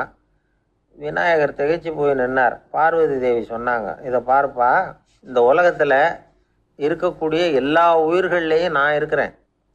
நான் தான் இந்த உலகமாக ஆகியிருக்கிறேன். ஆகையினால நீ யாரை துன்புறுத்தினாலும் அது உண்மையிலேயே என்ன துன்புறுத்தினதாக தான் வந்து முடியும் அப்படின்னாங்க. விநாயகர் மனசுக்குள்ளே ஒரு வெளிச்சம் ஏற்பட்டு தான். அதுக்கப்புறம் அவர் யாரையுமே கல்யாணம் பண்ணிக்காததுக்கு அதுதான் காரணமாக. இந்த உலகத்தில் எல்லாரையும், இங்கே இருக்கிற எல்லாத்தையும் தாயின் வடிவமாக அவர் பார்க்க ஆரம்பிச்சிட்டாராம். குருதேவர் ராமகிருஷ்ணர் இந்த கதையை எடுத்து சொல்லியிருக்கிறார். நபிகள் நாயகம் ஒரு தடவை ஒரு நாற்காலியில் உட்காந்து என்னமோ யோசனை பண்ணிகிட்டு இருந்திருக்கிறார். அப்போ அவரோட உடையில் ஒரு கீழ்ப்பகுதி தரையில் படிஞ்சு கிடந்திருக்குது. அங்கே விளையாடிக்கிட்டு இருந்த ஒரு பூனை அது மேலே வந்து படுத்து தூங்கி போச்சு. தொழுகை செய்ய வேண்டிய நேரம் வந்துட்டது. நபிகள் நாயகம் எழுந்திருக்க பார்த்தார். அப்போ தான் பூனை தன்னோட உடை மேலே படுத்து தூங்கிட்டு இருக்கிறது கண்ணில் படுது. பூனையோட தூக்கத்தை கலைக்க விரும்பல அவர். தன்னுடைய சகோதரியை கூப்பிட்டார். ஒரு கத்திரிக்கோல் எடுத்துகிட்டு வர சொன்னார். பூனை படுத்திருந்த உடைப்பகுதி மட்டும் இருக்குல்ல, அதை மட்டும் அதோட கத்திரிச்சு விட்டுட்டு அதுக்கப்புறம் அவர் எழுந்திரிச்சு தொழுகைக்கு போனாராம். அதாவது பிற உயிர்கள்கிட்ட எப்படி அன்பு காட்டணுங்கிறத பெரியவங்க எவ்வளவோ விதத்தில் நமக்கு எடுத்து காட்டியிருக்கிறாங்க. இருந்தாலும் எத்தனை பேர் மனசில் அதெல்லாம் உரைச்சிருக்குது? நாமளும் நம்ம ட்ரெஸ்ஸு மேலே ஒரு பூனை படுத்திருந்தா ஒரு கத்திரிக்கோலை தான் தேடுவோம், எடுத்துகிட்டு வர சொல்லுவோம். துணியை வெட்டுறதுக்கு பதிலாக இல்லை அதோட வாழை வெட்டினா என்ன அப்படின்னு தோணும். ஒரு ஆள் ரொம்ப பிரியமாக ஒரு பூனையை ஆற்றுல குளிப்பாட்டிக்கிட்டு இருந்தானா. எப்படி? அந்த பூனையை ஆற்று தண்ணியில் அமுக்கி அமுக்கி குளிப்பாட்டிக்கிட்டு இருக்கிறான். அந்த வழியாக போன பெரியவர் ஒருத்தர் இதை பார்த்தார். இதை பார்ப்பா, பூனையை அது மாதிரி ஆற்று தண்ணியில் அமுக்கி குளிப்பாட்டாத, மூச்சு திணறி செத்து போடும் அப்படின்னு அட்வைஸ் பண்ணார். நீ போய் அவன் வேலையை பார்த்துக்கிட்டு, எனக்கு எல்லாம் தெரியும்னா இவன். சரின்னு அவர் போயிட்டார். கொஞ்ச நேரம் கழித்து அவரே அந்த வழியாக திரும்பி வந்துக்கிட்டு இருந்தார். ஆற்றுல பூனையை குளிப்பாட்டிக்கிட்டு இருந்தவன் அழுதுகிட்டு உட்காந்துருக்கிறான். பக்கத்தில் அந்த பூனை செத்து கிடக்குது. இதை பார்த்தார் பெரியவர். நான் தான் அப்போவே சொன்னேனே அந்த பூனையை ஆற்றுல நினைக்காதேன்னு, அதை கேட்டிருந்தா அப்படி ஆயிருக்குமா அப்படின்னார். அந்த ஆள் கோபமாக இவரை முறைச்சி பார்த்தான். அட போய்யா, இந்த பூனை ஆற்றுல குளித்ததுனால ஒன்றும் செத்து போகல, குளித்ததுக்கு அப்புறம் அதோட உடம்பு ஈரமாக இருக்குதுன்னு அதை புழிஞ்சேன், அதனால தான் இப்படி ஆயிட்டுது அப்படின்னு நானா. உலகத்தில் எது எதுக்கோ ஆராய்ச்சி கூடங்கள் இருக்குதுல்ல, அது மாதிரி தூக்கத்தை பற்றி ஆராய்ச்சி பண்ணுறதுக்கு ஒரு ஆராய்ச்சி கூடம் இருக்குது. அப்படி ஆராய்ச்சி பண்ணணும்னா அதுக்கு மூழ்கிக்கிட்டு இருக்கணும்ல. அதனால தான் அந்த ஆராய்ச்சி கூடம் இங்கே இல்லை. அமெரிக்காவில் பாஸ்டன் பல்கலைக்கழக மருத்துவமனையில் அது இருக்குது. அங்கே தூக்கத்தை பற்றி பலவிதமான ஆராய்ச்சிகள் பண்ணிகிட்டு இருக்கிறாங்க. அந்த ஆராய்ச்சி கூடத்தில் இயக்குனராக இருக்கிற ஒரு நிபுணர் அவர் என்ன சொல்கிறார் தெரியுமா? உங்களுக்கு தூக்கம் வரலையா, நீங்கள் நல்லா தூங்குறதுக்கு தாராளமாக சில யோசனைகளை என்னால் சொல்ல முடியும் அப்படிங்கிறார். யோசனை தானே, காசா பணமாக கேட்டு வச்சுக்கலாமே. உணவு, மனநிலை, தூங்கும் இடத்தோட சூழ்நிலை, படுக்கைக்கு செல்கிறப்போ உள்ள பழக்க வழக்கங்கள், இது காரணமாக ஒருத்தருக்கு தூக்கம் வராமல் போகலாம். தூக்கம் வராததுக்கு இதுதான் காரணம்னா அதையெல்லாம் சுலபமாக கட்டுப்படுத்தலாங்கிறார் அவர். தூக்கத்தை வரவழைக்கக்கூடிய ஒரு நல்ல மருந்து உடற்பயிற்சி. ஆனால் ஒன்று, படுக்க போகிற நேரத்தில் இது மாதிரி உடற்பயிற்சிகள் எல்லாம் செய்யக்கூடாது. கொஞ்சம் முன்னாடி பகல்லையே இந்த பயிற்சிகளை செய்கிறது நல்லது. தூக்கம் வராமல் அவதிப்படுறவங்க பிற்பகல் நேரங்களில் காஃபி, டீ இது மாதிரி பானங்களை சாப்பிடக்கூடாது. மது அருந்துறது கூட தூக்கத்தை பாதிக்கும். வெது வெதுப்பான நீரில் குளிக்கிறது, தியானத்தில் ஈடுபடுறது, ஓய்வாக இருக்கிறது, படுக்கிறது, அதாவது படுக்கிறதுக்கு முன்னாடி ஒரு குவளை பால் சாப்பிட்றது, இதெல்லாம் தூக்கத்தை வரவழைக்கிறதுக்கு ரொம்ப உதவியாக இருக்கும். இன்னொரு விஷயம் என்னென்னா, தூங்கி ஆகணுமேங்கிற கவலை வேண்டியதில்லை. அப்படி நினச்சி கவலைப்படுறதை விட்டுடணும். தூக்கம் வரலையா, உடனே படுக்கையை விட்டு எழுந்திரிக்க வேண்டியது. வெளியில் வாங்க, வேறு ஏதாவது வேலையில் ஈடுபடுங்க, கொஞ்சம் நேரம் உலாவுங்க, அல்லது ஏதாவது ஒரு புஸ்தகத்தை எடுத்து படிங்க. களைப்பு ஏற்பட்டால் மறுபடியும் படுக்கைக்கு போங்க, தூக்கம் தானே வந்துடும். ஒரு விஷயத்தை மட்டும் நல்லா ஞாபகத்தில் வச்சுக்கணும். படுக்கைக்கு போகிறப்போ உங்கள் மற்ற எல்லா பிரச்சனைகளையும் மறந்துடணும். அது எப்படி சார் முடியும்? அந்த நேரம் தானே எல்லா பிரச்சனையும் வரிசையாக ஞாபகத்துக்கு வருது அப்படின்னு நாம் நினைக்கலாம். ஆனால் பழக்கத்தில் அதை நாம் மாற்றிக்க முடியும். கொஞ்சம் முயற்சி பண்ணணும், அவ்வளோதான். இது எல்லாமே ஆராய்ச்சி பண்ணி பார்த்துட்டு அந்த நிபுணர் சொல்கிற கருத்து தான். இன்னொரு விஷயமும் அவர் சொல்கிறார். அது என்னென்னா, உடல் கோளாறு காரணமாக தூக்கம் வராமல் அவதிப்படுறவங்களுக்கெல்லாம் இந்த யோசனைகள் சரியாக வராது அப்படிங்கிறார். அதுக்கெல்லாம் மருத்துவ சிகிச்சை கொடுத்து தான் சரி பண்ணணும். சில பேருக்கு நடு ராத்திரியில் மூச்சு திணறல் ஏற்பட்டு தூக்கம் வராமல் போயிடும். ஊரெல்லாம் தூங்குறப்ப தான் மட்டும் தூங்காமல் முழிச்சிக்கிட்டு இருக்கிறது, ஊரெல்லாம் முழிச்சிக்கிட்டு இருக்கிறப்போ தான் மட்டும் தூங்குறது, இது மாதிரி கோளாறுகளால் சில பேர் பாதிக்கப்படலாம். காலு தசை முறுக்கிக்கிறதுனால சில பேருக்கு அடிக்கடி விழிப்பு வரலாம். மன அழற்சி காரணமாக சில பேருக்கு தூக்கம் வராது. இது மாதிரி கோளாறுகளுக்கெல்லாம் அதுக்கு தகுந்த மாதிரி சிகிச்சை கொடுத்து தான் சரி பண்ண வேண்டியிருக்கும். எந்த கோளாறும் இல்லாமல் தூக்கம் வரலைன்னா ஆரம்பத்தில் சொன்ன முறைகளை கடைப்பிடிச்சு பார்க்கலாம். தூக்கம் வந்ததுன்னா யோசனை சொன்ன அந்த நிபுணருக்கு நன்றி சொல்லலாம். ஒருத்தர், ஏன் சார் பஸ்ஸில் தூங்குறது கெட்ட பழக்கமானு கேட்டார். இல்லையே, நான் கூட பஸ்ஸில் போகிறப்ப தூங்கிட்டு தானே போவேன் அப்படின்னார் இன்னொருத்தர். அப்புறம் ஏன் என்ன டிரைவர் வேலை வேணாம்னு வீட்டுக்கு அனுப்பி வச்சுட்டாங்க அப்படின்னாராம் அவர். ஒருத்தரை பார்த்து உன்னுடைய நண்பர்கள் யார் அப்படின்னு ஒரு கேள்வி கேட்டு பாருங்க. கொஞ்சம் யோசித்து பதில் சொல்லுவாங்க. அவங்கக்கிட்டேயே உன்னுடைய எதிரிகள் யார் அப்படின்னு கேளுங்க, கடகடன்னு ஒப்பிச்சிருவாங்க. நம்ம மனசு இருக்க, அது எப்படின்னா, நம்ம நண்பர்களை விட எதிரிகளை அது நல்லா ஞாபகத்தில் வச்சுக்கும். இது ஒரு ஆச்சரியமான உண்மை. உங்களால் நண்பர்களை மறந்துட முடியும், ஆனால் எதிரிகளை மறந்துட முடியாது. இது ஒரு வேடிக்கையான நிலைமை தான். அழகான தருணங்களை நாம் ஏன் மறந்துடுறோம்? இது இயற்கை. ஏன்னா நம்ம மனசு மலர்களை கவனிக்கிறதில்ல, அதில் இருக்கிற முள்ளை தான் கவனிக்குது. தன்னை காயப்படுத்துகிற எதையும் அது உடனே கண்டுகொள்ளுது. ஒரு தெளிந்த சிந்தனையுடைய மனசு மிக அழகாக உள்ள எல்லாத்தையும் கவனிக்கும். அது நன்றியுடன் உணரக்கூடிய எல்லாத்தையும் பார்த்து குறிச்சிக்கும். இப்படிப்பட்டவங்க வாழ்க்கை இயல்பாகவே நல்லா அமையும். அது ரொம்ப அபூர்வம். மனசில் உள்ள ஒரு சிறிய அமைப்பை மாற்றுவதை பொறுத்து தான் இந்த விஷயம் அப்படிங்கிறார் ஓஷோ. ஒரு யூத கோவில் இருந்து தான், அது யூதர்களின் மடமாகவும் இருந்தது. அங்கே ஒரு தலைமை குரு, அவர் ரொம்ப கண்டிப்பானவர். அந்த கோவிலை ஒட்டி ஒரு தோட்டம். ஒரு நாள் காலையில் அந்த தோட்டத்தில் 2 இளம் யூதர்கள் நடந்து போய்கிட்டு இருக்கிறாங்க. காலையில் 1 மணி நேரம், மாலையில் 1 மணி நேரம் அவங்க அந்த தோட்டத்தில் நடக்கிறதுக்கு அனுமதி உண்டு. மற்ற நேரங்களில் அவங்க மத புத்தகங்களை படிக்கணும், பிற விதிமுறைகளை கடைபிடிக்கணும். அந்த 2 பேருமே தொடர்ந்து புகைப்பிடிக்கிற பழக்கம் உள்ளவங்க. ஆனால் கோவில் மடத்தில் இருக்கிறப்போ அவங்க புகைப்பிடிக்க முடியாது, அது கடுமையான குற்றம். சரி, நாம் தோட்டத்தில் இருக்கிறப்போவாவது புகைப்பிடிக்கலாமா அப்படின்னு ஒரு ஆசை அவங்க 2 பேருக்குமே. இருந்தாலும் பயம். இப்படி கேட்டால் மதகுரு என்ன சொல்லுவாரோ அல்லது என்ன செய்வாரோங்கிற பயம். இப்படியே கொஞ்ச நாள் ஆச்சு. ஒரு நாள் இந்த 2 பேரில் ஒருத்தன் ரொம்ப கலங்கி போய் அந்த கோவிலிருந்து வெளியில் வந்துக்கிட்டு இருந்தான். வந்தவன் நேராக தோட்டத்து பக்கம் போனான். அங்கே இன்னொருத்தன் ஆனந்தமாக புகை பிடிச்சிக்கிட்டு இருக்கிறான். அதை பார்த்து தான் இவனுக்கு அதிர்ச்சி.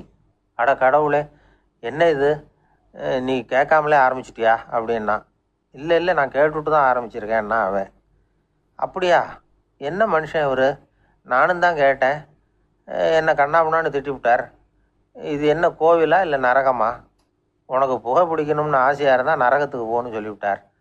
அது சரி, உன்னை மட்டும் எப்படி அனுமதிச்சார் அப்படின்னு கேட்டான் இவன்.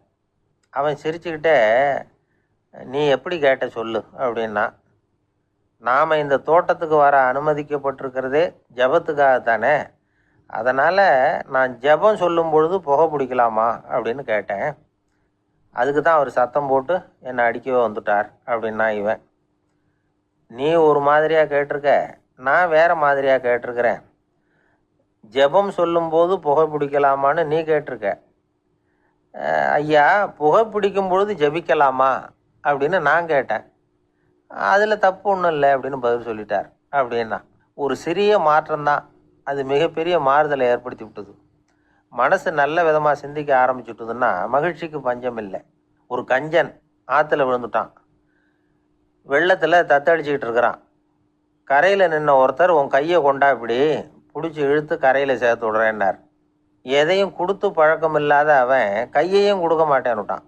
இவர் பார்த்தார், உன் கையை கொடுன்னு சொல்கிறதுக்கு பதிலாக நான் என் கையை கொடுக்குறேன் பிடிச்சிக்கோ அப்படின்னார். அவன் கப்புன்னு பிடிச்சிக்கிட்டான், இழுத்து கரையில் போட்டார். என்ன சார், உங்கள் பையன் என்ன செஞ்சுக்கிட்டு இருக்கிறான் இப்போது அப்படின்னு கேட்டார் ஒருத்தர்.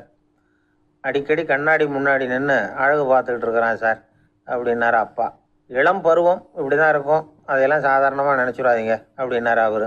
என்ன சார் சொல்கிறீங்க, கண்ணாடி முன்னாடி நின்றுக்கிட்டு நேரத்தை வீணாக்கிக்கிட்டு இருக்கான், அதை ஒரு பெரிய விஷயமா நான் நினைக்கணுமா அப்படின்னாரு இவர். இளம் பருவத்தில் இளைஞர்களுக்கும் சின்ன பொண்ணுங்களுக்கும் அடிக்கடி கண்ணாடியில் பார்க்கணும்னு தோணும். அது வெறுமனே அழகு பார்க்கறது மட்டும் இல்லை, அவங்க தங்களையே தேடி கண்டுபிடிக்கிற ஒரு முயற்சி அது. இது ஒரு மனோதத்துவ விளைவு. இது வரைக்கும் சின்ன பிள்ளையா இருந்துட்டோம், இனிமேல் நாமளும் மற்றவங்க மாதிரி மனிதர்கள் தான் அப்படிங்கிற உணர்வு அவங்களுக்கு வருது. தங்களோட முகம் எப்படி இருக்குது, அழகு எப்படி இருக்குது, உடம்பு நேரம் எப்படி இருக்குது, முடி எப்படி இருக்குது அப்படிங்கிறதையெல்லாம் கண்டுபிடிக்கிறாங்க. அதுக்கப்புறம் இன்னொரு ஆணோ பொண்ணோ தன்னை கவனிக்கணும் அப்படின்னு நினைக்கிறாங்க. இதெல்லாம் மனோதத்துவ உண்மைகள், இதெல்லாம் இயற்கை. இதை பார்த்துட்டு பெற்றவங்க பிள்ளைங்க கெட்டு போட்டாங்க அப்படின்னு நினைக்கக்கூடாது, அவங்கள திட்டிக்கிட்டே இருக்கக்கூடாது. இன்றைக்கி பல குடும்பங்களில் இதுதான் நடந்துக்கிட்டு இருக்குது. மனுஷ வாழ்க்கையிலேயே இப்படியும் இல்லாத அப்படியும் இல்லாத ஒரு பருவம் இளம் பருவம். 13லேருந்து 19 வயசுக்கு உட்பட்ட ஆண்கள் பெண்கள் இந்த வகையை சேர்ந்தவங்க, டீனேஜ் குரூப். இவங்களை சின்னவங்கன்னு நினச்சிட முடியாது, பெரியவங்கன்னு நினச்சிட முடியாது. இவங்க ரொம்ப சென்சிட்டிவ். சமூகம் நினச்சா இவங்களை நல்லவங்களாகவும் ஆக்கலாம், கெட்டவங்களாகவும் ஆக்கலாம். கொஞ்சம் அக்கறை எடுத்துக்கிட்டால் பெரிய பெரிய மேதைகளையும் விஞ்ஞானிகளையும் உருவாக்கலாம். ஆனால் நடக்கிறது என்ன தெரியுமா, அநேகமாக இவங்களை யாருமே சரியாக புரிஞ்சுக்கிறது இல்லை, இவங்களை சரியாக நடத்துகிறதும் இல்லை. இது வரைக்கும் நாம் சொல்கிறத கேட்டுக்கிட்டு இருந்தான், இப்போல்லாம் அவன் இஷ்டத்துக்கு நடக்க ஆரம்பிச்சிட்டான் அப்படின்னு வருத்தப்படுற பெற்றோர்கள் அதிகம். இது வருத்தப்படுற விஷயம் இல்லை, சந்தோஷப்பட வேண்டிய விஷயம். உங்கள் புள்ள சொந்தமாக யோசிக்க ஆரம்பிக்கிறதும் நடந்துக்க ஆரம்பிக்கிறதும் ஒரு தப்பான விஷயமா? அவன் கடைசி வரைக்கும் உங்கள் பேச்சையே கேட்டுக்கிட்டு இருக்கணுங்கிறது என்ன நியாயம்? இன்றைக்கி இளைஞர்களை பெரியவங்க தப்பாக புரிஞ்சுக்கிட்டு தவறாக நடத்துறதுனால தான் அவங்களுக்கு வெறுப்பு, எரிச்சல், மனக்கசப்பு எல்லாம் உண்டாகுது. பெற்றவங்க சரியாக மதிக்கிறது இல்லை அப்படிங்கிற ஒரே காரணத்தினாலேயே வீணாக போகிற பிள்ளைங்க இன்றைக்கி அதிகம். சரி, பெற்றவங்களுக்கு இன்றைக்கி என்ன தான் புத்தி சொல்ல வர்றீங்க அப்படின்னு கேட்குறீங்களா? நாம் எதையும் சொல்ல வரல, ஆனால் அது சம்பந்தமான சில நிபுணர்கள் சொல்லியிருக்கிறத உங்கள் காதில் போட்டு வைக்கலாம். அது என்னென்னா, பிள்ளைங்க கிட்ட அன்பு செலுத்துங்க. குழந்தையா இருந்தப்போ எவ்வளவு பாசமாக இருந்தீங்க, வளர வளர அதை ஏன் குறைச்சிக்கிறீங்க? பெற்றவங்களின் அன்பான வார்த்தைகளுக்கு ஏங்குறவங்க தான் இன்றைய இளைஞர்கள். அவங்க எதை சொன்னாலும் அதை அக்கறையாக காது கொடுத்து கேளுங்க, அலட்சியப்படுத்தாதீங்க. அவங்க விரும்புகிறது உங்கள்கிட்ட இருந்து ஒரு மதிப்பு, மரியாதை, அங்கீகாரம், இவ்வளவுதான். அவங்க அவங்களாவே முடிவுகள் எடுக்கட்டும், அதுக்கு நீங்கள் உதவியாக இருங்க, அது போதும். மற்றவங்க முன்னாடி, முக்கியமாக அவங்க நண்பர்கள் முன்னாடி அவங்கள பற்றி மட்டமாக பேசாதீங்க. அவங்கக்கிட்ட பொய் சொல்லக்கூடாது. நீங்கள் சொன்னது பொய்ன்னு தெரிஞ்சு போச்சுன்னா உங்கள் பேரில் அவங்களுக்கு இருக்கிற மதிப்பு போயிடும், நம்பிக்கை போயிடும். அவங்களுக்கு முன்னாடி நீங்கள் சண்டை போடக்கூடாது. உங்கள் பிள்ளைய எப்பவும் இன்னொரு பிள்ளையோட ஒப்பிட்டு பேசுகிற வேலையே வேணாம். கூட பிறந்த மற்றவங்களோட கூட ஒப்பிடக்கூடாது. இப்படி செஞ்சால் அவன் உங்ககிட்டையும் பிரியமாக இருக்க மாட்டான், அவங்ககிட்டையும் பிரியமாக இருக்க மாட்டான். புள்ள எங்கே போகிறான், என்ன பண்ணுறான் அப்படின்னுலாம் துப்பறிஞ்சிக்கிட்டு இருக்கக்கூடாது. இளைஞர்கள் தனிமையை விரும்புகிறவங்க. அவங்கள பெட்டியில் வச்சு மூடி பாதுகாக்கணும்னு நினைக்கக்கூடாது. அவங்கள எப்படி பாதுகாக்கிறது அப்படிங்கிறது அவங்களுக்கே தெரியும். உங்கள் புள்ள எப்படி நடந்துக்கணும்னு நீங்கள் எதிர்பார்க்குறீங்களோ அது மாதிரி நீங்கள் நடந்து காட்டுங்க, அது போதும். ஒரு வீட்டில் அப்பாவும் அம்மாவும் பேசிக்கிட்டு இருக்கிறாங்க, என்னங்க நம்ம பொண்ணு பெரியவளாயிட்டா, அடிக்கடி கண்ணாடி முன்னாடி போய் நின்றுக்கிட்டு இருக்கிறா, சீக்கிரமாக ஒரு பையனை பார்த்து கல்யாணத்தை முடிக்காமல் இப்படி மசன்னு கல் மாதிரி உட்காந்துருக்குறீங்களே அப்படின்னு சத்தம் போட்டாங்க அந்த அம்மா. அவசரப்படாத, பார்க்குறதுக்கு கண்ணுக்கு அழகாக லட்சணமாக புத்திசாலியாக ஒரு பையன் கிடைக்க வேணாமா, அதுதான் பார்த்துக்கிட்டு இருக்கிறேன் அப்படின்னார் அப்பா. இதுக்கு அந்த அம்மா சொல்கிறாங்க, எங்கள் அப்பா இப்படியெல்லாம் நினச்சிக்கிட்டு இருந்திருந்தா எனக்கு கல்யாணமே ஆயிருக்காது தெரியுமா அப்படின்னாங்களாம். 1816ஆம் வருஷம் செப்டம்பர் மாதம் 11ஆம் தேதி பிரான்ஸ் தேசத்தில் உள்ள ஒரு மருத்துவமனை. அங்கே ஒரு இளம் டாக்டர் கொஞ்ச நாளைக்கு முன்னாடி தான் அந்த ஆஸ்பத்திரியில் புதுசாக வேலைக்கு சேர்ந்துருக்கிறார். அவர் பேர் ரெனே லெனக். அவர் அன்னைக்கு காலையில் அந்த மருத்துவமனையில் அப்படியே ரவுண்ட்ஸ் வந்துக்கிட்டு இருக்கிறார். வார்டில் ஒரு படுக்கையில் ஒரு இளம் பெண் படுத்திருக்கிறா. அந்த பொண்ணுக்கு இருதய நோயாக இருக்கலாம்ங்கிறது மற்ற டாக்டர்கள் சந்தேகம். அந்த காலத்துல எல்லாம் ஒருத்தருடைய இருதய துடிப்பை தெரிஞ்சுக்கணும்னா நோயாளியின் மார்பில் டாக்டர் காதை வச்சு பார்த்து தான் தெரிஞ்சுக்கிறது வழக்கம். ஆனால் இந்த பெண்ணும் இளம் பெண், அந்த டாக்டரும் புதுசாக சேர்ந்துருக்கிறவர். அதனால் பரிசோதனை பண்ண தயங்கினார். கொஞ்ச நேரம் யோசனை பண்ணார். திடீர்னு ஒரு ஞாபகம் வந்தது அவருக்கு. அதாவது அன்னைக்கு விடியற் காலையில் தோட்டத்தில் அப்படியே வாக்கிங் போயிட்டு இருந்தப்போ சின்ன பசங்கள்லாம் ஒரு மரக்கட்டையை வச்சு விளையாடிக்கிட்டு இருந்தாங்களாம். அதை இவர் பார்த்துருக்கிறார். அது என்ன விளையாட்டுனா, ஒரு நீளமான மரப்பலகை, அதில் ஒரு முனையில் ஒரு பையன் தன்னுடைய காதை வச்சுக்கிட்டு இருக்கிறான், மறுமுனையில் இன்னொரு பையன் அந்த மரப்பலகையை ஒரு ஆணியால் கீறிக்கிட்டு இருக்கிறான். ஒரு முனையில் ஆணியால் கீறும் பொழுது மறுமுனையில் காதை வச்சிருக்கிற பையனுக்கு அந்த சத்தம் துல்லியமாக கேட்குது. அந்த டாக்டருக்கு காலையில் பார்த்த இந்த விளையாட்டு ஞாபகத்துக்கு வந்துட்டுது. உடனே என்ன பண்ணார் தெரியுமா? ஒரு நீளமான காகிதத்தை எடுத்தார். அதை அப்படியே உருளை மாதிரி உருட்டினார். ஒரு முனையை அந்த நோயாளியின் மார்பில் இடது பக்கம் வச்சார். இன்னொரு முனையில் தன்னுடைய காதை வச்சார். என்ன ஆச்சரியம்! நோயாளியின் மார்பில் நேரடியாக காதை வச்சு கேட்குறத விட துல்லியமாக கேட்டுது இதய துடிப்பு. இதய துடிப்பு மட்டும் இல்லை, மூச்சு இழுத்து விடுறது, திரவ பொருள்களின் அசைவு, எல்லா சத்தமும் தெளிவாக கேட்குது. கிரேக்க மொழியில் ஸ்டெத்தாஸ் அப்படின்னா மார்பு, ஸ்கோப்பின் அப்படின்னா பார்ப்பதுன்னு அர்த்தம். அதனால் டாக்டர் ரெனே லெனக் தான் கண்டுபிடிச்ச கருவிக்கு ஸ்டெத்தஸ்கோப் அப்படின்னு பேர் வச்சார். அவரே முதல் மாடலையும் செஞ்சார். அளவு ரொம்ப பெருசாக இருந்தது, சுலபமாக எடுத்துகிட்டு போகிறது கஷ்டம், அது அவ்வளோ கஷ்டமாக இருந்தது அது. அதனால் அவரே அதை அப்புறம் 2 பிரிவாக தயார் பண்ணார். இது 2 துண்டையும் டாக்டர் தன்னோட கோட்டு பாக்கெட்டில் வச்சுக்கலாம், தேவைப்படுறப்ப எடுத்து ஒன்றா சேர்த்துக்கலாம். இப்படி தான் அவர் ஆரம்பத்தில் பண்ணார். தன்னுடைய இந்த கண்டுபிடிப்பை பற்றி அவர் ஒரு புத்தகம் எழுதினார். நிறைய விற்றுது, புகழும் பணமும் சேர்ந்தது. பணமும் புகழும் சேர்ந்தது மாதிரியே அவருக்கு ஒரு நோயும் சேர்ந்தது. அது என்ன நோயின்னு கண்டுபிடிக்கிறதுக்கும் அவர் கண்டுபிடிச்ச கருவி தான் உபயோகப்பட்டு தான். அவரே அதை கண்டுபிடிச்சார். அவருக்கு வந்திருந்தது காச நோய். 1826ஆம் வருஷம் ஆகஸ்ட் மாதம் 13ஆம் தேதி உலகத்தின் முதல் ஸ்டெதஸ்கோப்பை கண்டுபிடிச்ச டாக்டர் ரெனே லெனக் காலமானார். அவர் சாகிறதுக்கு முன்னாடி மரத்தால் செஞ்சு வச்சுருந்த ஸ்டெதஸ்கோப்பை தனக்கு வேண்டியப்பட்ட ஒரு டாக்டர்கிட்ட கொடுத்து, என்னுடைய சொத்துக்கள்லேயே ரொம்ப வசந்தது அப்படின்னு சொன்னாராம். அதுக்கப்புறம் 3 வெள்ளைக்காரங்க சேர்ந்து இந்த கருவியில் சில மாற்றங்களை பண்ணாங்க. ஆனால் 1829 லண்டனில் டாக்டர் நிக்கோலஸுங்கிறவர் ஒரு காதால் இதய துடிப்பை கேட்குறத விட டாக்டர் 2 காதாலையும் கேட்குறது தான் சரியாக இருக்கும் அப்படின்னு ஒரு கருத்தை வெளியிட்டார். அதுக்கப்புறம் ரொம்ப காலம் கழித்து 1852 ஜார்ஜ் காமான் அப்படிங்கிறவர் ரப்பர் டியூபுகளை உபயோகப்படுத்தி 2 காதாலையும் கேட்குற மாதிரி ஒரு புதிய வடிவத்தை அதுக்கு கொடுத்தார். அதுக்கு பிறகு அது படிப்படியாக எவ்வளவோ மாற்றங்கள் இருந்தாலும் ஆரம்பத்தில் டாக்டர் ரெனே லெனக் உருவாக்கின அடிப்படை மாடலை யாரும் மாற்றி அமைக்கலைங்கிறது தான் முக்கியமான விஷயம். நமக்கு தெரிஞ்ச ஒரு ஆஸ்பத்திரி, அதில் ஒரு நோயாளி, காலை நேரத்தில் நர்ஸு அந்த பக்கமாக போயிட்டு இருந்தாங்க. அதை பார்த்துட்டு ஒரு நர்ஸுன்னு கத்துறார். நர்ஸு அவசரமாக ஓடி என்ன விஷயம்னு கேட்டாங்க. சிஸ்டர், இங்கே பாருங்கள், உங்கள் டாக்டரை என் நெஞ்சில் ஒரு காதை வச்சு கேட்டுக்கிட்டு இருக்கிறார் அப்படின்னார் நோயாளி. சிஸ்டர் பதட்டப்படாமல், அதனால் என்ன, இந்த டாக்டர் பழமையான விஷயங்களில் ரொம்ப நம்பிக்கை உள்ளவர், அதனால் ஸ்டெதாஸ்கோப்பை உபயோகப்படுத்தாமல் காதை வச்சு கேட்குறார், அது ஒன்றும் தப்பு இல்லை அப்படின்னாங்களாம். ஐயோ, அதுக்காக இல்லை சிஸ்டர், இவர் என் நெஞ்சு மேலே தலையை வச்சது நேற்று ராத்திரி 9 மணி, இப்போ விடிஞ்சு போச்சு, இன்னமும் தலையை எடுக்கவே இல்லை, அதுக்காக தான் சந்தேகப்பட்டு உங்களை கூப்பிட்றேன் அப்படின்னாராம். அரேபிய நாடு, அங்கே ஒரு ஆட்சி தலைவர், அரேபிய நாட்டு ஆட்சி பொறுப்பை ஏற்றுக்கிட்டவர். அவர் ஆட்சி பொறுப்பை ஏற்றுக்கிட்ட பிறகு ஒரு நாள் ஒரு தெருவில் நடந்து போய்கிட்டு இருந்தார். அவர் தோளில் ஒரு பெரிய துணி மூட்டை, அதை சுமந்துக்கிட்டு கடத்தெருவை நோக்கி அவர் போய்கிட்டு இருக்கிறார். வழியில் அவரை சந்தித்தார் உமர். அவர் கேட்டார், கலீஃபா அவர்களே, எங்கே புறப்பட்டுட்டீங்க அப்படின்னு கேட்டார். கலீஃபான்னா ஆட்சி தலைவர்னு அர்த்தம். இதுக்கு அவர் சொன்னார், நான் துணி வணிகம் செய்கிறவன், அதனால் துணி வியாபாரம் செய்கிறதுக்காக போயிட்டுருக்கிறேன்னார். நீங்கள் இப்போ இந்த நாட்டுக்கு ஆட்சி தலைவர், ஆட்சி பொறுப்பில் இருக்கிறீங்க, நீங்கள் வியாபாரம் செய்ய போட்டால் அரசு பணிகளை செய்கிறது யார் அப்படின்னு கேட்டார் அவர்.